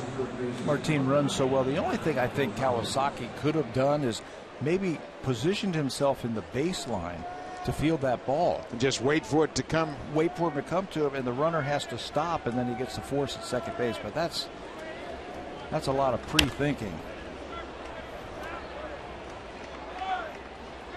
Kawasaki made a terrific play here on Friday night on a double play. The ball bounced right to the bag. He put his foot on the bag, caught the ball for the first out of the double play, and then threw to first. But that was a tough one. Adam Rosales behind 0-1.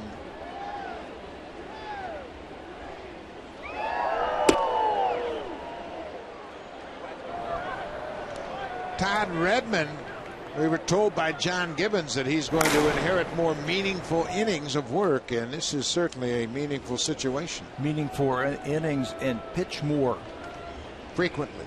More frequently. There's a drive to left. Melky Cabrera on the run, makes a nice shoestring catch. Right off the top of his shoes as he dove for that ball. He might have got a little rug burn on that left hand. Boy, he has played well out there all season long. Yeah, we talk about his hitting and how well he runs the bases. We haven't talked that much about his defense, but he has done it all season long. Mark Burley's loving that right there. He puts that one right off of the turf, right to his glove side also.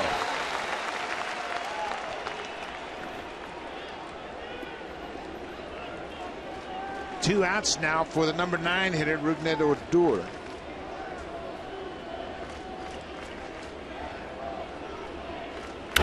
He goes after the first pitch. This is over near the Blue Jays dugout. Navarro is over, but it's off the roof of the dugout and out of play.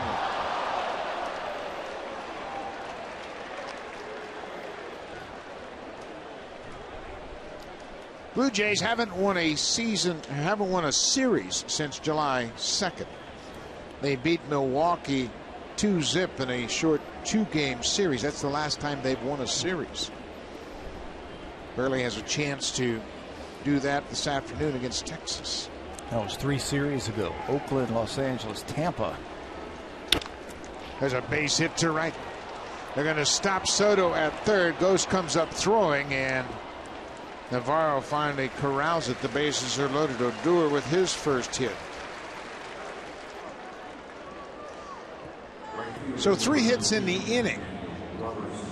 A single to center by Soto, an infield hit by Martin, and now a sharp single through the hole at first. And you can't score that runner from second base. It was hit too hard, but if you hit the cutoff man, you might get that runner over running first base. Look at where Kawasaki is perfectly positioned. And if you hit that cutoff man, you might be able to throw behind that runner. An aggressive turn by Odor, but the throw is offline. Right fielder Daniel Robertson has a 2-run single today. Blue Jays lead 5-2. Goes after the first pitch. It was a changeup.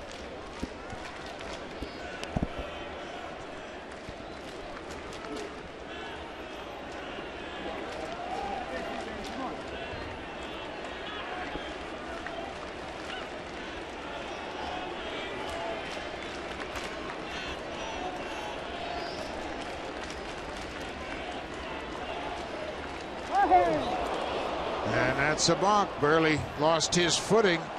He slips on the mound, and that'll cost him a run. Soto will be waved in from third. Burley slipped, much like Nick Tepesch, who slipped earlier in the game and lost his footing, and he wisely held on to the baseball. That's exactly what I was thinking. If he tries to throw this ball and he throws it to the backstop, maybe 2-run score. Boy, that is not a good thing. It looked like the spikes caught right in the front. And you never know where that ball would have ended up being thrown if he let go of it. Up the middle, that's a base hit. 1 run is in, and here comes Odor right behind him, and just like that, it's a tie game. Dan Robertson with a 4 RBI afternoon.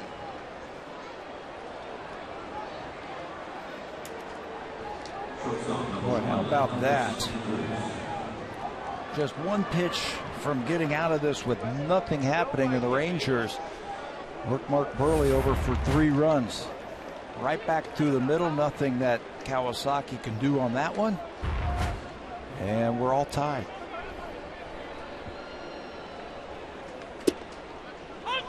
Elvis Andrus had a sharp double down the left field line his last time up. Kawasaki couldn't react to that base hit up the middle. Buehrle's got him picked off.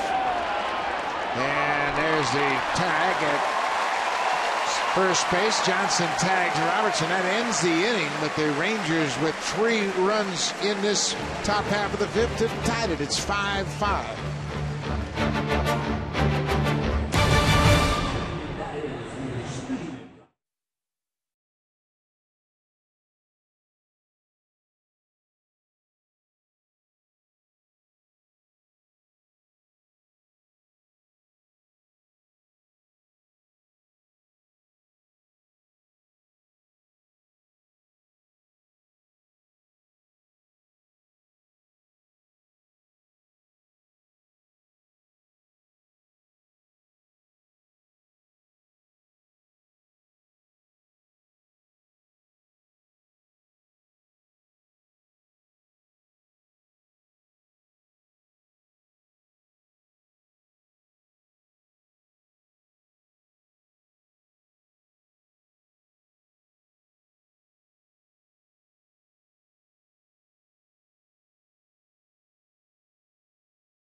See Mark Buehrle explaining to DeMarlo Hale what happened. He said foot got caught on the side of that landing area and lost his balance. That led to the balk, the first run of the inning, and then Daniel Robertson had a 2-run single to finish it off. Robertson was picked off first to end the inning.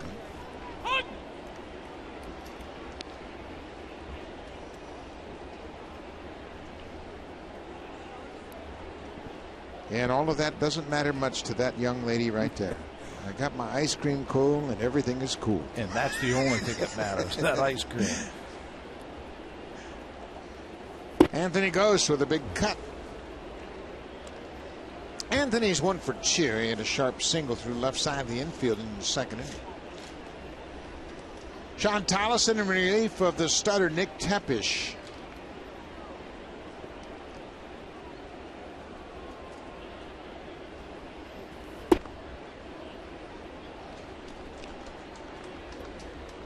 Blue Jays have 5 runs on 9 hits. The Rangers have 5 runs on 8 hits. Only home run in the ball game, a solo home run by Deoner Navarro. First run of the game. 2 big innings for the Rangers, the 3rd and the 6th. Some 2-out hitting by Texas also.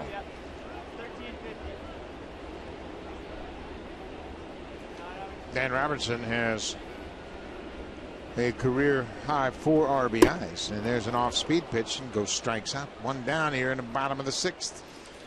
Blue Jays struck out 17 times the other day. Hadn't struck out until Tolleson came into the ball game. Gave up a sacrifice fly, and now he strikes out the last 2 batters he faces. Goes right over the top of that one. Blue Jays have had only 1 game all season long in which they haven't recorded a strikeout at the plate. It was against the Orioles on the 17th of June. Jose Reyes drove in a pair of runs into second. He's also picked up a stolen base.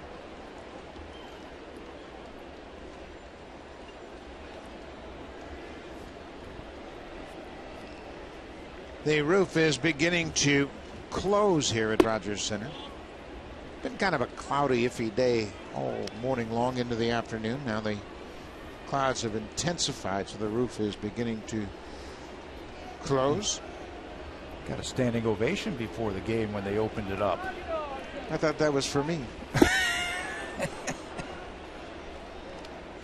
1-2, 1 up. 5-5 game, and boy, if there was ever a game the Blue Jays needed, it's right here. 50-48, just 2 games over 500, 4 games back of the front-running Baltimore Orioles. Bouncing ball, big hop for Odor. He underhands to first, 2 down. We talk about shutdown innings after your team has scored. Sean Tollison trying to do that.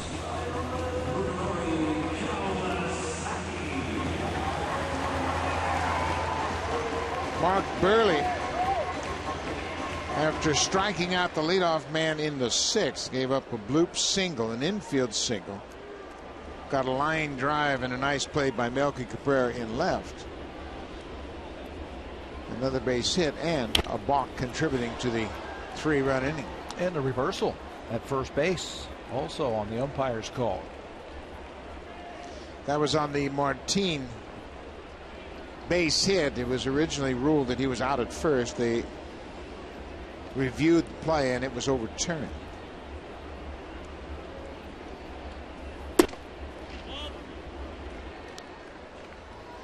Todd Redmond is ready if needed down in the Blue Jays bullpen.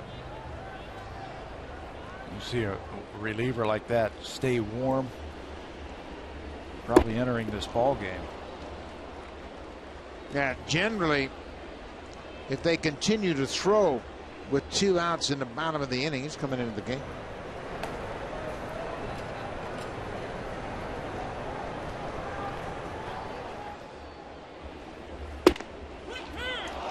Kawasaki thought it was low. James Hoy, the home plate umpire, calls him out. 3 up, 3 down. 3rd strikeout for Tollison since coming into the game.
At 8:30 a.m. Eastern Time, the Tour de France, the crown jewel in Sportsnet Summer of Cycling on Sportsnet 1.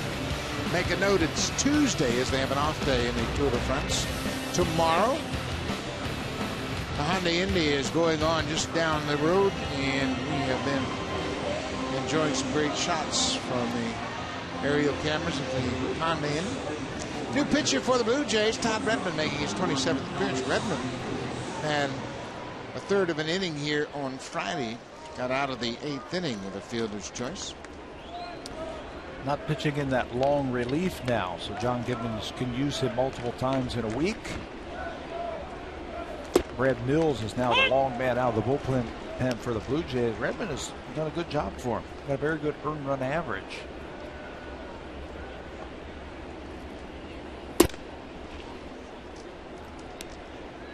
Elvis Andrews, the shortstop. He's 1 for 3 this afternoon. Had a double in the 5th. Reached on an error in the 3rd. Drives this ball towards center. Rasmus ranging to his left makes the catch. One out. Let's check in with Jamie Campbell's got an update for us.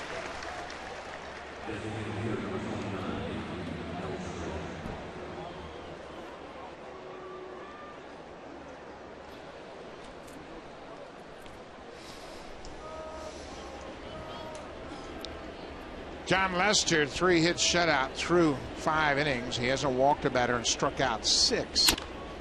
There's another drive to center. Colby Erasmus comes in on this one, and Beltre's retired on 1 pitch. 2 up, 2 down for Redmond here in the 7th. Maybe that's what you want from a reliever. Come in, throw strikes. You're going to go through the heart of the order of this team. Drew Hutchison will open up the Red Sox series tomorrow night. He'll be opposed by John Lackey, the right-hander. It'll all start at 6:30. That's the pregame show with Jamie Campbell and Greg Zahn. It'll be on all 4 channels, so make sure you check it out. 1st to 4 against the Red Sox. Sure heard from Jamie Campbell. Boston beating Kansas City 6-0 in the bottom of the 5th at Fenway. Chris Jimenez, the catcher. Excuse me, the catcher playing first. The Rangers have 4 catchers on their roster. J.P. Aronsevi has just been called back, but he's now a first baseman. Jimenez making his 3rd start at first base. Giovanni Soto just rejoined the team off the disabled list. You just can't wait to get those catchers in there, can you? There's a lot of them on this team. The best athletes, right? How about this in the American League? There are 7 catchers on the 2 rosters here. Something you don't see very often in the American League. 4 and 3. Pulled foul. I tell you what, if you're baseball fans and you don't get a chance to come to Rogers Center, make sure you tune in for the next 4 games against the Boston Red Sox. They've got one of the prize catching prospects in all of baseball in Christian Vasquez. Little bitty guy, about 5'10". He looks like Pudge Rodriguez, and he can throw, he can catch, and he can swing the bat. They let A.J. Przinsky go. They cut him loose and ate the contract to call up Vasquez. And they're using their players from their farm system now. You're starting to see them filter into the big leagues. Shane Victorino was just activated off the disabled list. Mookie Betts was sent back to the minors. Of course, Xander Bogaerts is playing 3rd base. Will Middlebrooks is still in the minor leagues on a rehab assignment. He's going to stay down there a little bit longer, get some at bats. Brock Holt has done a great job for him. Boy, he sure has. He's played all over the field. First base, shortstop, outfield. He's played everywhere, and because he has done so well, it continues to get at bats. 2-2 pitch outside, now a full count.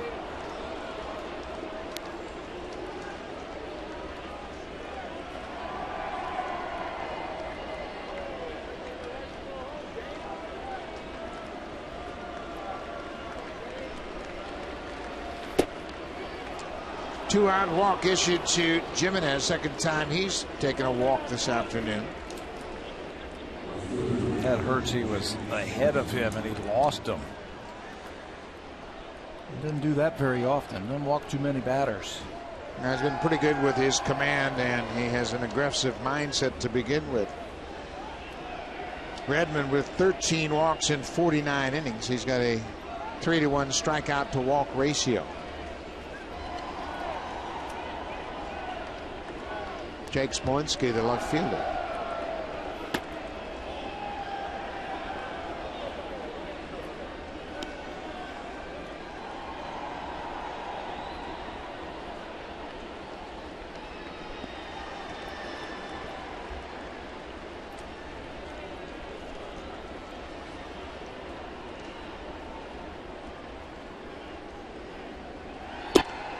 There's a strike. It's 1-1.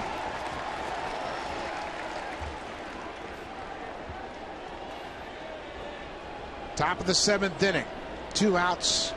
Rangers have scored 2 in the 3rd and 3 in the 6th. They have tied it at 5-5. Way outside. Now it's 2-1.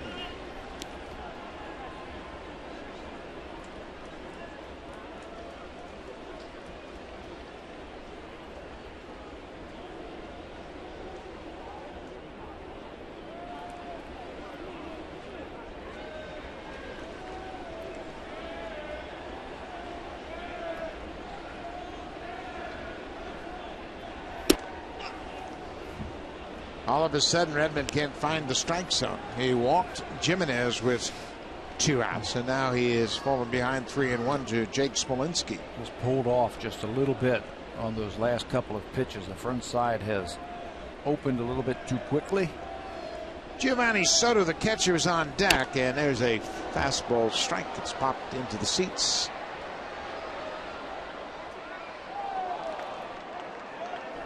Brett Cecil, the left-hander, is loosening up. Soto's a right-handed bat. Redmond would more than likely get Soto if the inning continues. Well, they've got those catchers, like you were saying, on their roster, and they have one left-hander on their bench to pinch hit, just in case. There goes the runner. The ball is hit up the middle. Kawasaki was behind second. Goes to first to end the inning. So the Blue Jays will bat in the bottom of the 7th. Melky Cabrera has a hit and scored a run. Bautista, he too has a double.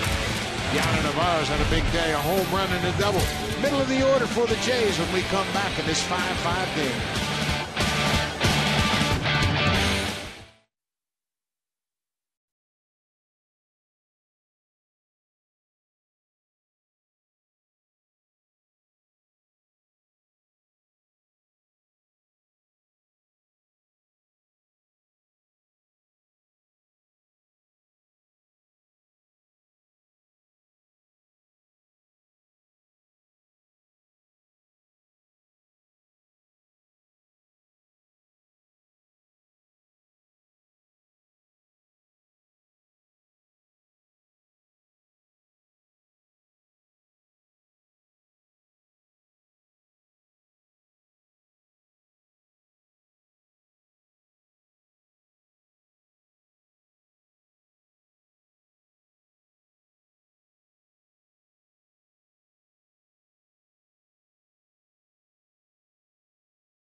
Five, and that's not a surprise when you look back at the offensive comparison to these two ball clubs over the last 36 games. It is alarmingly similar. How about this? Look at all those numbers. 244 batting average, these two teams. 8.3 hits per game, the exact same. Home runs, the exact same. Averaging 3 runs a game, the exact same. Mirror images, so it's no surprise that these teams are tied 5-5 here in the 7th inning. The big surprise, the cast of characters that have contributed to this 5-5 game. Dan Robertson has 4 RBIs. New pitcher into the ballgame for Texas is Neftali Feliz, making just his 6th appearance of the season. A couple of years ago, I thought this was the best young closer in all of baseball. He threw upper 90s with a wipeout breaking ball. He had 72 saves in 2 seasons, back-to-back seasons for Texas, 2010, 2011, then was injured. Tommy John surgery. They tried putting him in the starting rotation, and that's when he blew out. And he's just now making it back to the big leagues. Texas has had a problem with that in the past. They tried it with Alexi Ogando, Tanner Shepard, and Neftali Feliz, trying to make relievers into starters, and it hasn't worked. The Yankees experienced that with Jabba Chamberlain. Jabba Chamberlain, that's right. They are what they are more often than not. And when you've got a guy who saved 41 season and 32 the next season, I mean, that's lockdown. That's finish it off type of stuff. He's not throwing as hard as he used to. I mean, he was 99, 98. He'd hit 100. Now it's 92 to 94. Had elbow surgery in 2012. And the Tommy John surgery. There's a deep drive to right. Robertson back at the track, at the wall. Goodbye, home run. Melky Cabrera.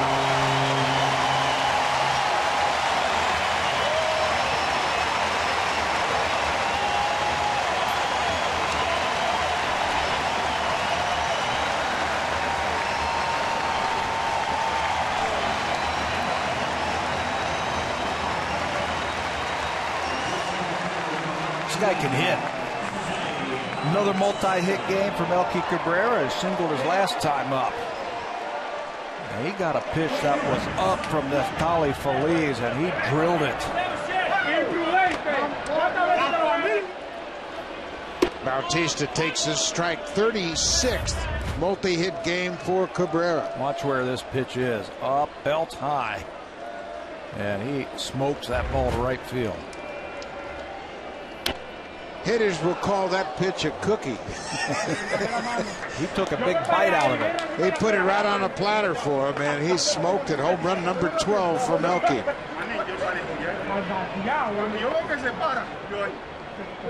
Melky Cabrera now with 123 hits.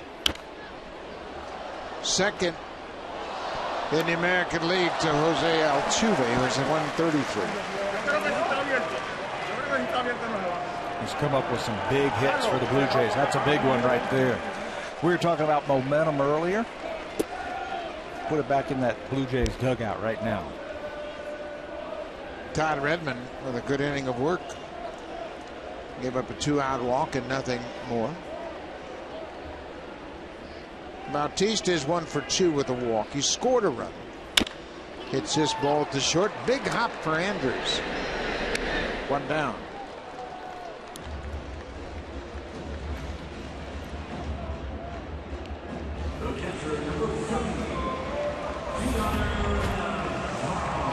Jose Bautista has had the hamstring problem in his right leg, and that's a ground ball out. He's DHing again today, and if I'm the manager, I'm saying, you know what, if you're making a ball like that, a routine ground ball, no need to bust it down the line and re-injure yourself. Not after his history with that hamstring. Yep, you're more valuable in that batter's box. Danner Navarro has one of the 2 Blue Jay home runs. He hit the first home run of the afternoon, knocked in the first run of the game with his 6th home run of the season. He's also added a double.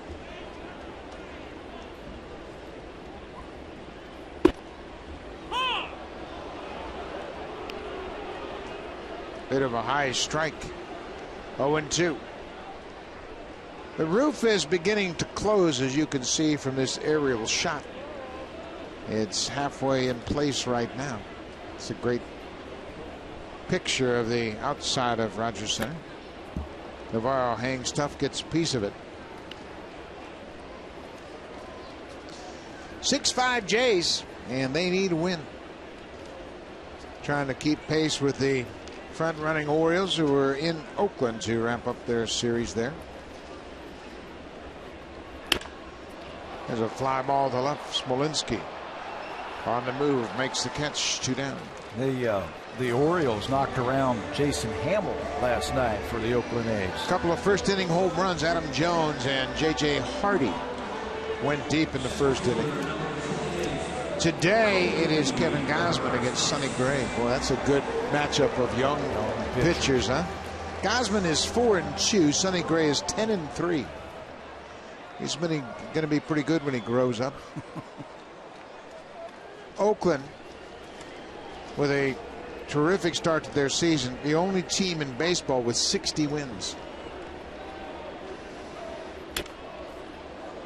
Oakland has a 1.5 game lead over the Angels. The Angels have won 8 of their last 10 to close ground on the front-running A's.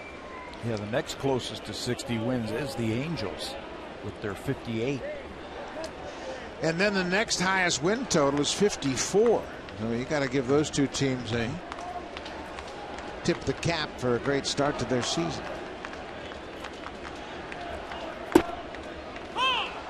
The Angels are dealing with injuries right now. C.J. Wilson, after his start against the Blue Jays, went on the disabled list with a sprained ankle. They have added to their bullpen significantly in Anaheim. Jason Grilli and now Houston Street. Joe Thatcher, too, the left-hander. They just picked him up. Yeah, Jerry Dipoto is the GM of the Angels. He's a former player.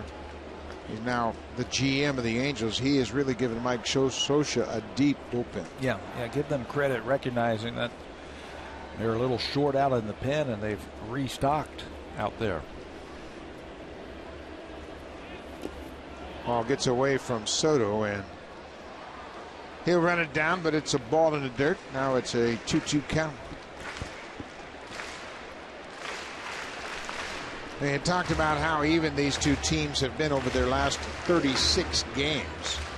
Offensively, they're almost identical, but the Blue Jays have taken the lead here in the 7th.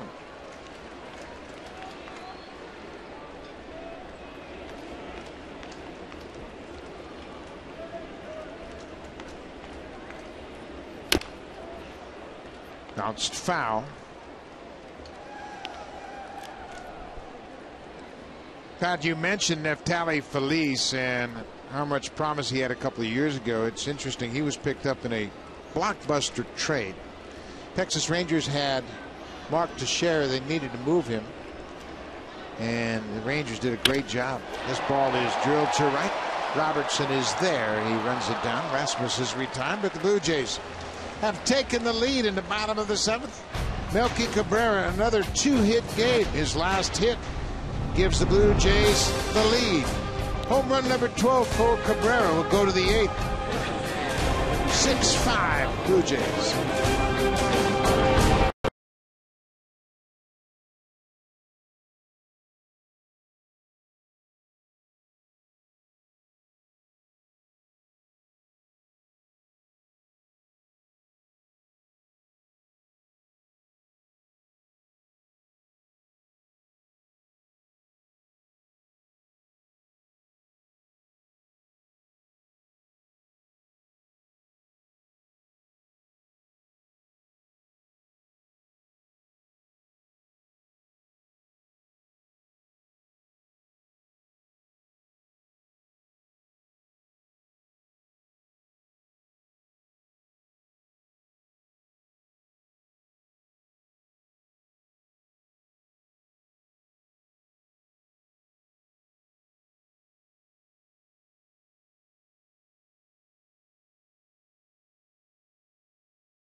Partnership and may not be reproduced or retransmitted in any form, and the accounts and descriptions of this game may not be disseminated without the express written consent of Rogers Blue Jays Baseball Partnership. Todd Redmond is the pitcher of record for the Blue Jays. He worked last inning, allowed a 2-out walk and nothing more. Giovanni Soto, the catcher, leading things off for Texas. There's a drive toward the alley. That's going to get past Ghost and go all the way to the wall. Soto touches first. He's headed for second, and he'll end up with a stand-up double. For Soto, that's his first hit of the season. It's a leadoff double here in the 8th.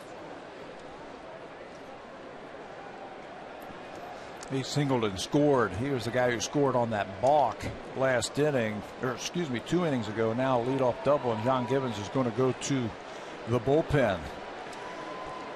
Soto's first extra base hit. He ends up at second base to start the inning. So Redmond will hand things off to John Gibbons, who in turn will pass them along to Brett Cecil. Left-hander Brett Cecil into the game to face Leonys Martin. The Blue Jays are up by a run.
At Rogers today for just $24.99 when you upgrade or switch to select new Android phones on a 2-year share everything plan. So check it out. Pick up the Sony Smart Band today at Rogers.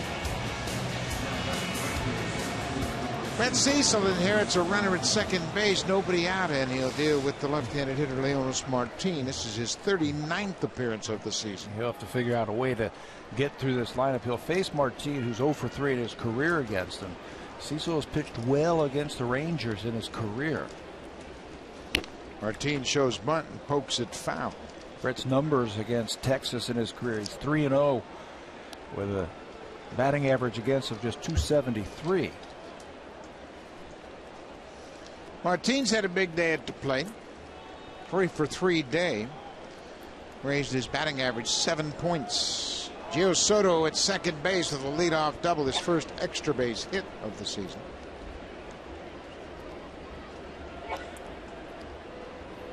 Martin again jabs at it. He just poked at it and poked it foul. Rangers had a sacrifice bunt back in the 3rd inning when they were down 3-0. Runners at first and second, and Rougned Odor, the second baseman, was asked to move the runners, and he did. Trying to do the same thing here, although that would just tie the game up. A couple of schools of thought right there. You're on the road, you're down by a run. You don't really play for a run because you're not getting the last at bat. Boy, what a good job by Martin on an 0-2 pitch. He gets the job done. He choked up, pulled the ball to the right side, and moved Soto from second to third. Got the perfect pitch to do it, a slow curveball from Cecil. He chokes up, and he's really going to concentrate on getting the bat head out in front.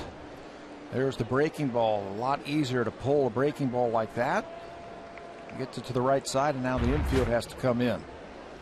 So Martin does his job. Soto's now at third. The infield will play in. Rosales is a very good bunter, if they're thinking about that possibility. Not showing bunt, and he goes around. A half-hearted swing. They might want to think about bunting right now after that. He has never faced Brett Cecil in the past. It's his first look at the left-hander.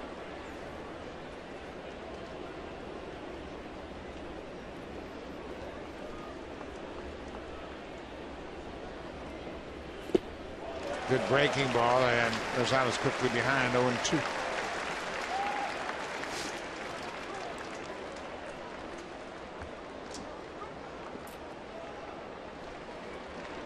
Well, here's where Navarro, if he calls for that breaking ball, has really got to be aware that the best breaking ball in this count is in the dirt. Got to be prepared to block it. Out of the strike zone. He hasn't come close to those first 2 breaking balls. Came right back with it.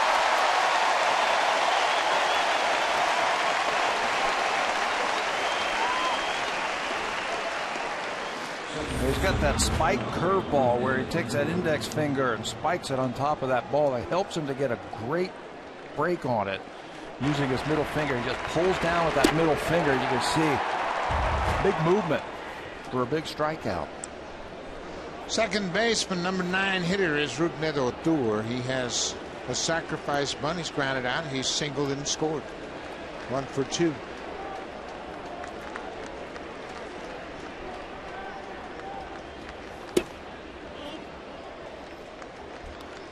Odor is 5 for 12 against the Blue Jays this season. For the season, he has just 178 at bats.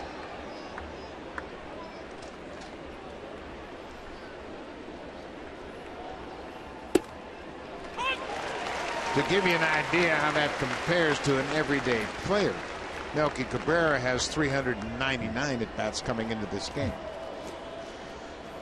Casey Jansen, he's been questionable. He has been dealing with a stomach virus. Appears to be feeling better today. He's getting loose. And the breaking ball, it's 2 balls and a strike. Rougned, you mentioned him in his at-bats. He hasn't had a lot of success against left-handers, being a young hitter. Hitting under 180 versus the left-handers. But he has 14 extra base hits. He can drive the ball. Bouncing ball. This should end it. Big hop for Kawasaki, and it does. Fred Cecil entered the ball game with a tying run at second base. He's able to retire the 3 batters he's faced.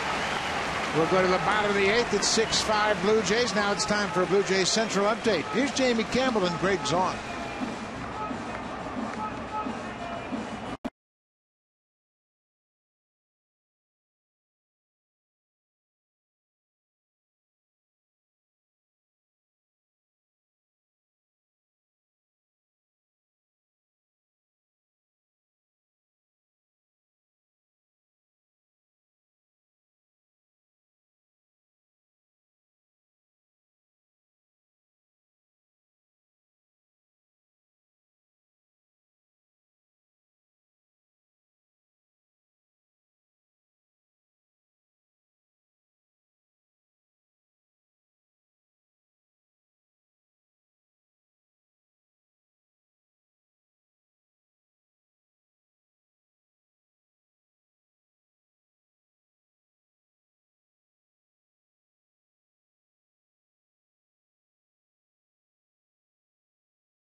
New Brunswick, August 2nd and 3rd, Royals Park. The instructors include Roberto Alomar, Jesse Barfield, DeJuan White, and Dwayne Ward. Visit BlueJays.com/Baseball Academy for more information. The Toronto Blue Jays are proud supporters of amateur baseball across Canada.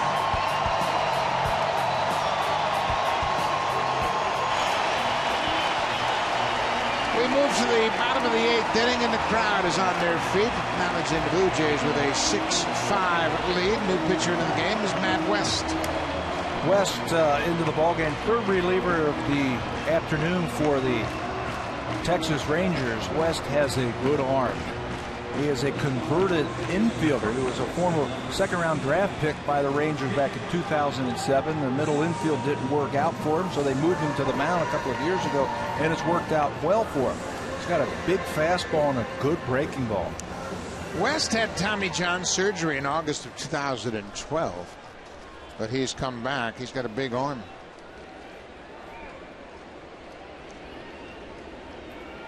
Dan Johnson, the number 7 hitter. Johnson's had a double. He drove in a run in the 5th with a sac fly.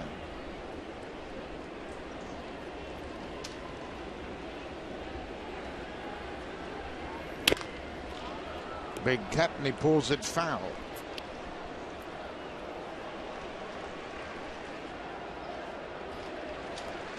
Tell you what, another run wouldn't hurt. Right here, a little add-on run. Or 4. Well, yeah, I'm not going to get greedy. An off-speed pitch, and Johnson's behind 1-2. West has pitched at a couple of different levels already this year. Frisco, which is in the Texas League, Round Rock, and now here in the big leagues with the Rangers.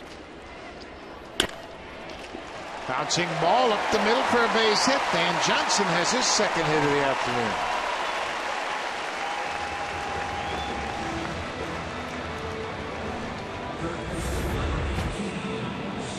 Fastball away. And they had that exaggerated pull with the second baseman. So it's a base hit and a good start.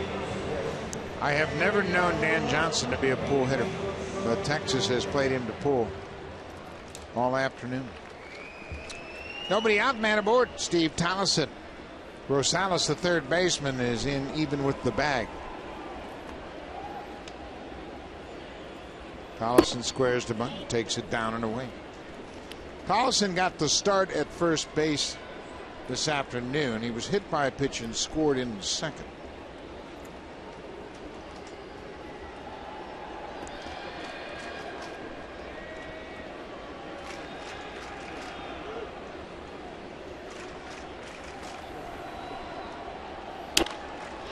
Says popped up, foul ground down the right side, long run for Dan Robertson. He gets there and makes the catch. Robertson has played all right in the outfield, and replacing Alex Rios. Made a couple of good catches, including the first play of the afternoon in the first inning. Took extra bases away from Jose Reyes. Deep in right field yesterday. He got a ball off the wall and held Jose Bautista to a single. Got it back in quickly. That time came a long way to record that out. Anthony Ghost, the right fielder, 1 for 3.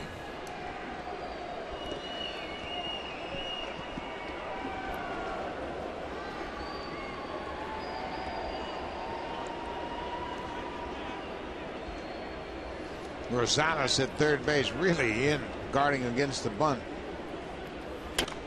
Perfect time then to just slash one right by him. If you've got enough back control, you can see the Rosales, the third baseman, how close he is.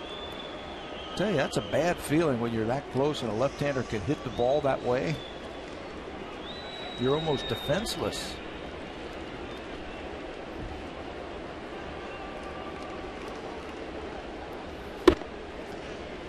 Yeah, and you know what? When a left-hander hits it down at you, it's going to have a little action on it. It's going to be slicing. It'll be tough to make a play on it if it happens to be right at you. There's a real good chance that Ghost is going to hit the ball the other way because this West kid throws so hard.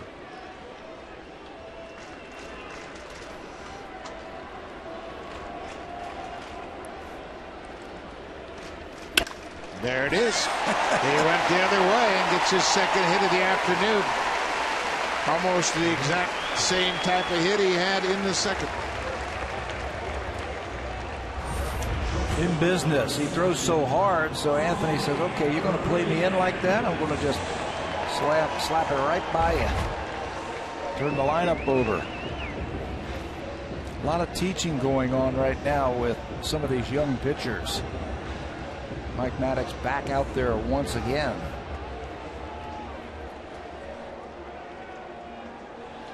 Reminding West of his options here, giving him a plan of attack against the hitter Reyes, and also reminding him, hey, you got double play on the comeback. Turn around and make a play. Reyes is 1 for 4 so far. He had a 2-run single in the second.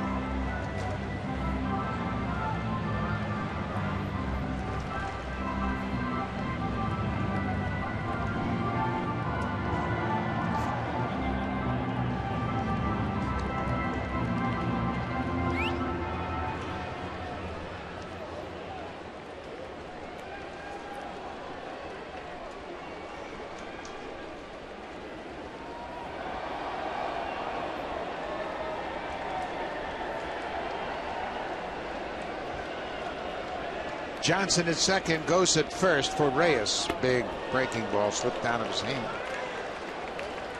Got around that breaking ball.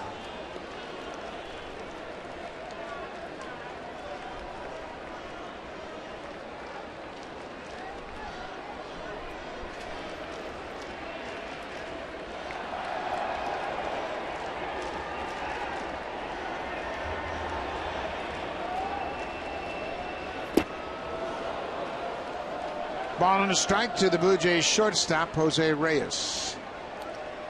Pretty nasty pitch right there. Told you that West was an infielder. He was a third baseman. For over 4 years, he hit .240. But his best tool has always been his good arm. So the Rangers thought that they could get him to the big leagues with that good arm, and here he is. He had some power as a position player. He had 13 home runs in 2010, although that was in Able. Rangers were the organization that got Ogando on the mound too. There's a base hit to center. Rivera's going to hold Johnson as that ball was hit right at Martin. Reyes with his second hit of the afternoon.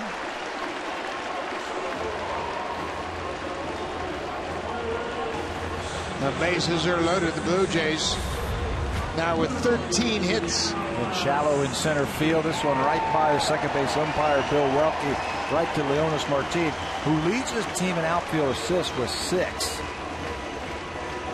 No chance to score that runner. Fastball right down Broadway. And Jose with his second hit. So the bases are loaded, 1 out. Kawasaki, the batter. Blue Jays clinging to a 1-run lead. They'd like to add to that lead.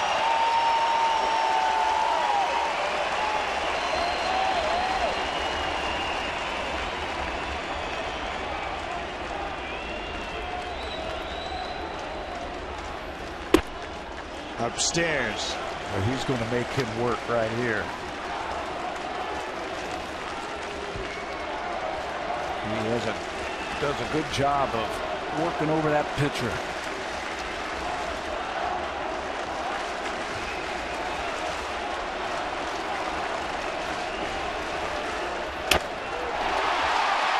Up the middle, base hit.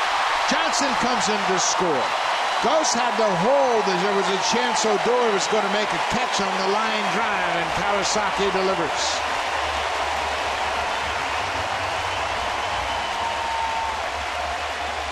"7-5 Jays." Now it's time for the drive of the game, brought to you by the 2014 Honda Civic. Canada's best-selling car 16 years in a row, and the official vehicle of the Toronto Blue Jays. Blue Jays have a couple of home runs today. This is the second one, the tiebreaker right here by Melky Cabrera. 7th inning leadoff against Neftali Feliz. Sends it out of here for his 12th home run of the season. The drive of the game breaks that tie, puts the Blue Jays up. Melky stands back in there. Another chance to drive in some more runs. 2 for 4 for Cabrera.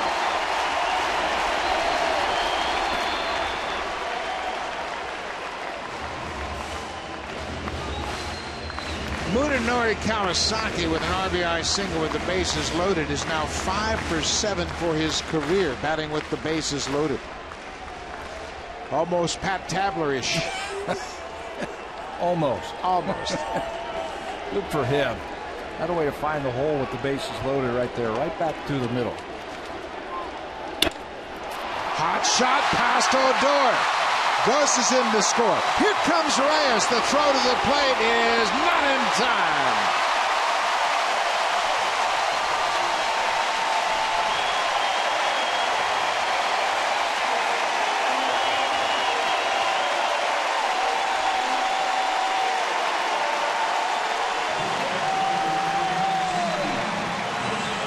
Stringing the hits together. That's what was missing for the Blue Jays for a while.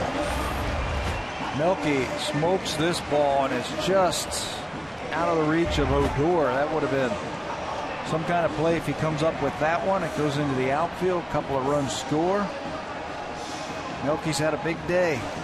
3 RBIs, 3 hits. He's 3 for 5 with a home run. The Milkman has delivered once again.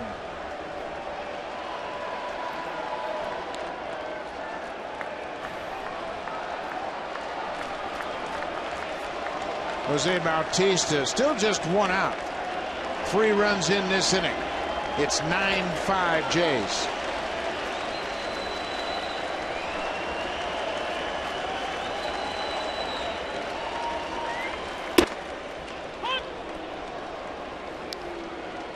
Staying away from him once again.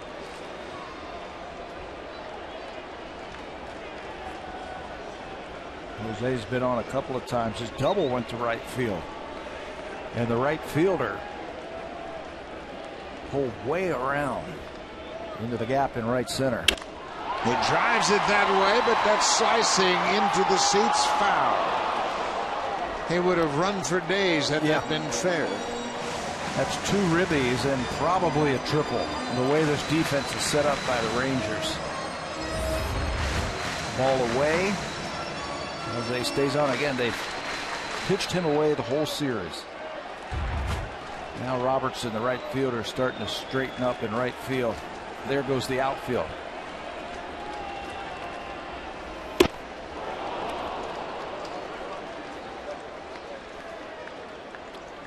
Bautista strikes out. That's the 2nd out of the inning.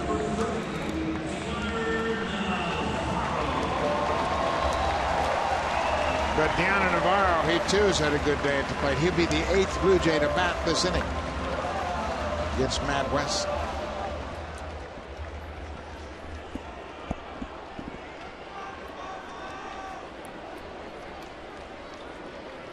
The offense has been spread around. Cabrera with 3 RBIs, Reyes with 2. Kawasaki, Navarro, and Johnson all have driven in a run.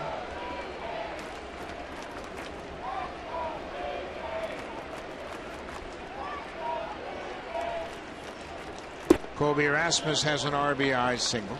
Good balance in the attack. 9 runs on 15 hits. Louis Rivera predicted 10 runs. All right, 1 more. They got 9. That away, Louis.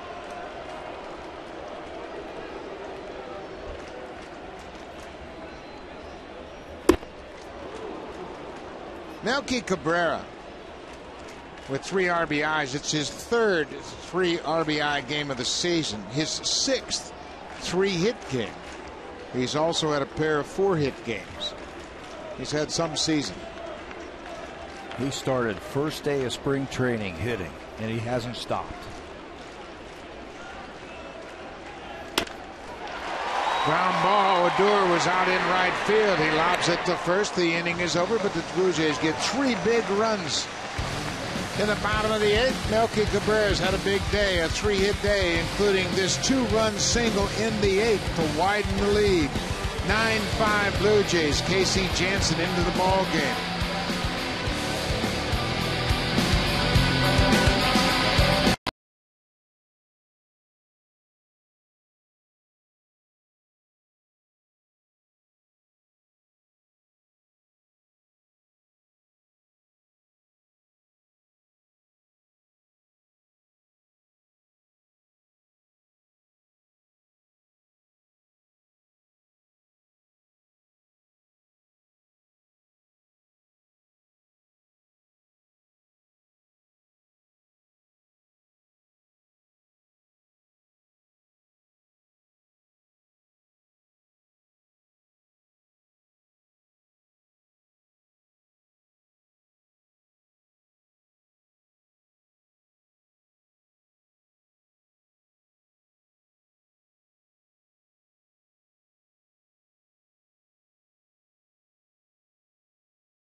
Release tomorrow night, 10 p.m. Eastern, 7 p.m. Pacific on Sportsnet.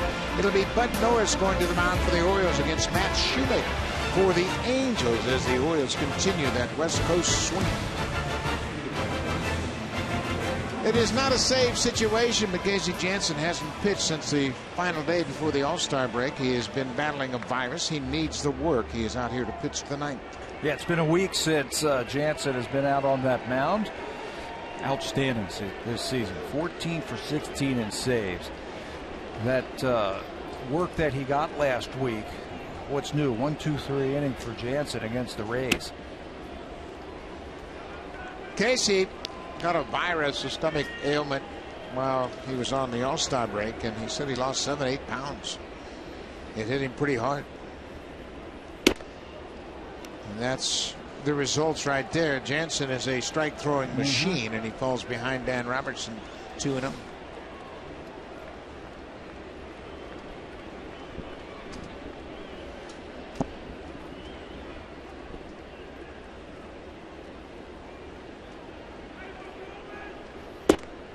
There's a strike. It's 2-1. Blue Jays looking to win the series against Texas.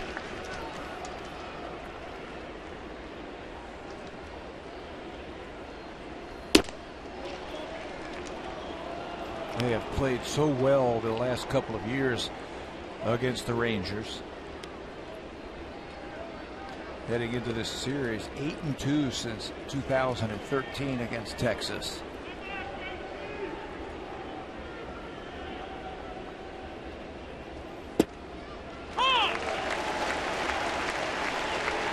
Blue Jays trying to go to 4-2 against Texas for the season. Plus it would give them back-to-back wins.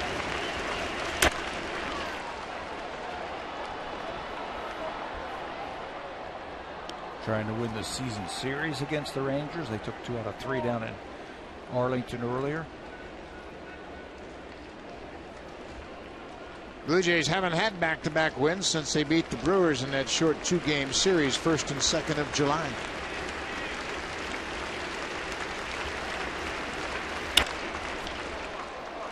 Right to Ghost. 1 down. Mark Burley was the starter in his game, and he was breezing along until he ran into some problems in the 6th inning. He contributed to his problems. He committed a balk that led to a run. Overall, he gives up 8 hits, 5 earned runs over 6 innings with 97 pitches. He'll have to wait till his next start to get his first win since June 1st. Another no decision for Burley, but he pitched really well. Gave up 5 hits and 3 runs in his last 2 innings of work this afternoon, but Burley was good. Deserved better.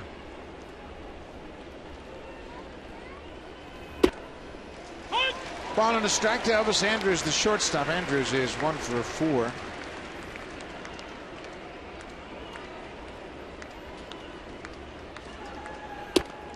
Little cutter off the plate. This is a good tune-up for Casey Janssen to give him an opportunity to go back out there and get back up on the horse, as he hasn't pitched since the 13th of July. There's a line drive into center. That'll get down for a base hit. Second hit of the day for the Rangers shortstop, Elvis Andrus.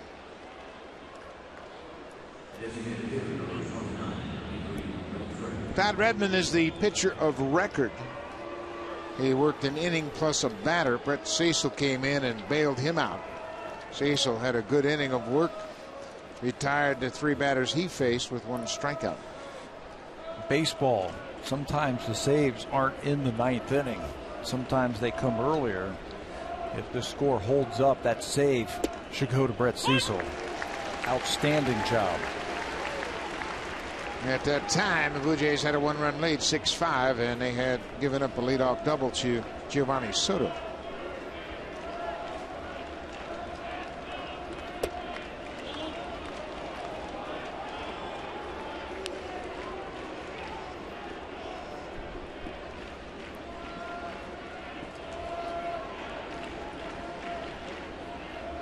Adrian Beltre, ball on the strike. He's been shut out 0 for 4. Bounces this ball toward third. Tolleson will take his time. Beltre is 0 for 5, and the Rangers are down to their final out.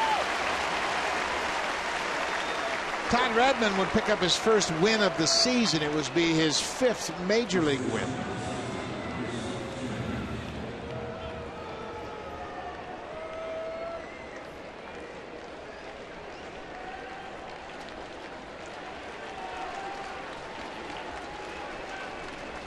Chris Jimenez, the first baseman, has walked twice today.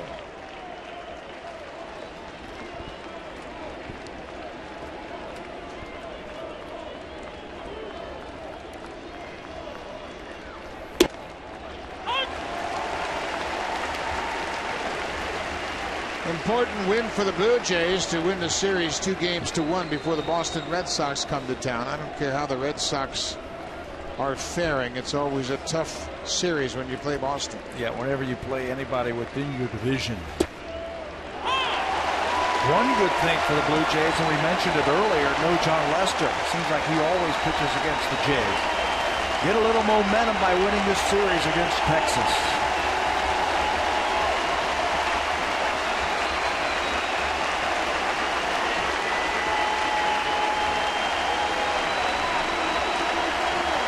Two.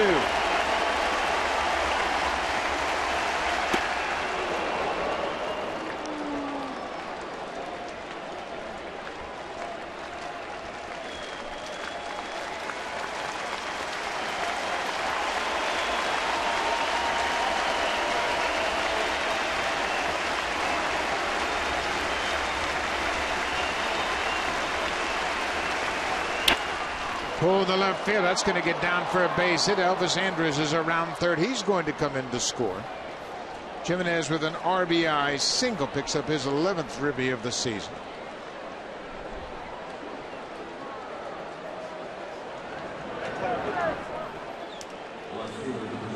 Three runs in the bottom of the 8th are huge now. Yeah. The Ghost base hit after the Johnson base hit, then the Reyes hit. I think the Kawasaki and Cabrera hits were the ones that really busted this thing open. Kawasaki with a bases loaded RBI single, and then Melky Cabrera drove in a pair. Jake Smolinski 0 for 3 with a walk. 1 for 11 in the series.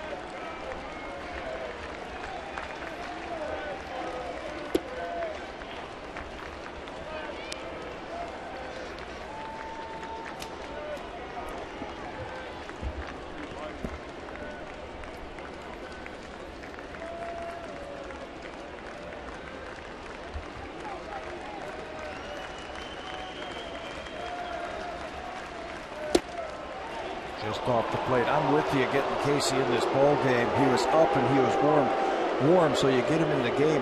What John Gibbons has to worry about now is he's up to 21 pitches in this inning, so you got to save him for tomorrow. This might be his last batter.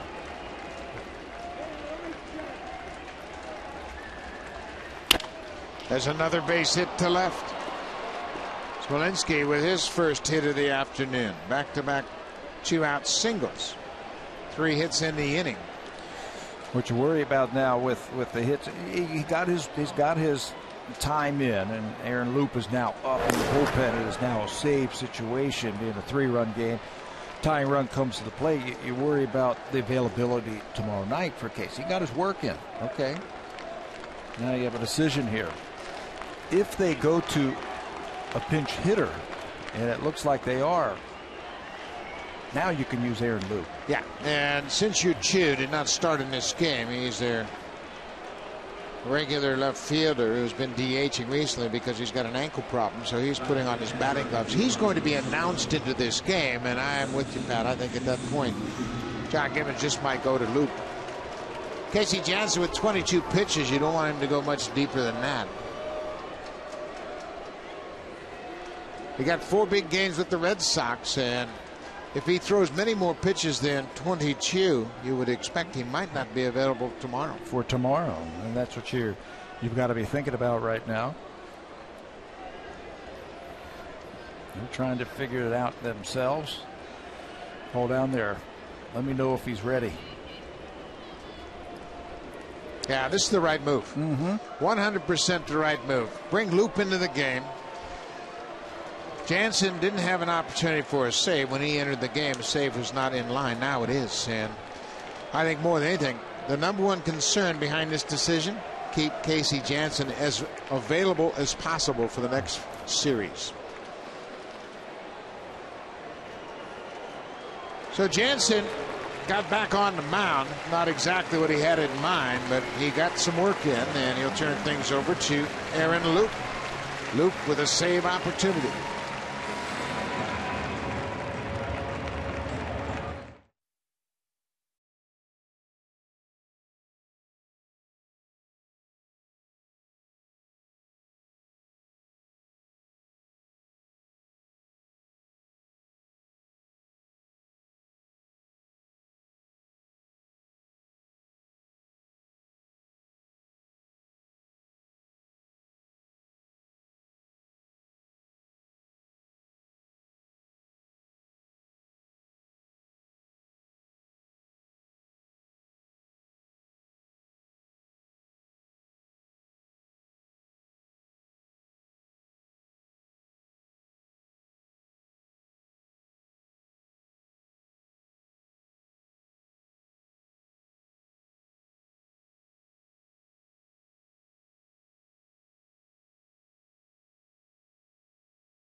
TV.com/sports to get started.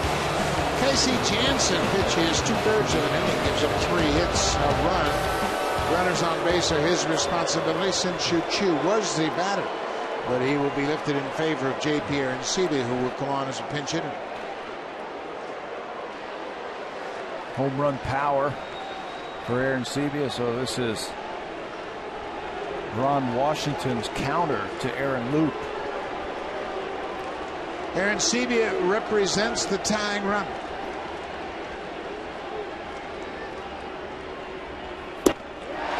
He's got one thing on his mind. Yeah, and I think Aaron Loup and Deanna Navarro should pick up on that and say, we're not going to throw you a strike. Loup got the save in yesterday's game.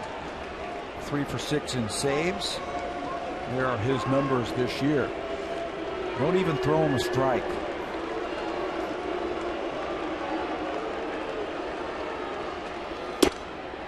Changeup off the plate outside.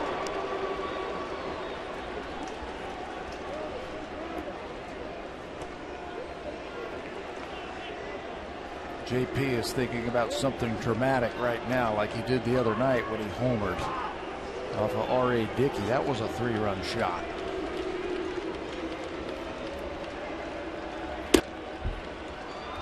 Two and one. This is what we were talking about. It was a knuckleball in the inner half. It was 2-0 at the time. This made it 5-0. Hangs it off the wall of the bullpen.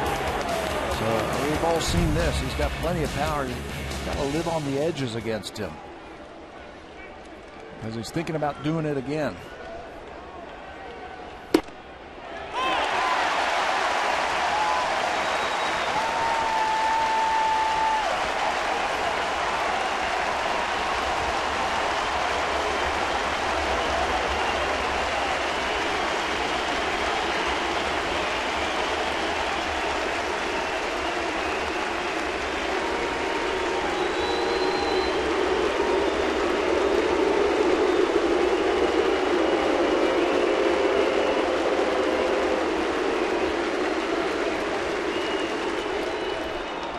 Throw him a changeup. Full count now. The runners will be off on the pitch. Jimenez from second, Smolinski from first. Outfield is deep, infield is deep. Knock anything down, keep it in play. No extra base hits. You can see how deep the outfield is.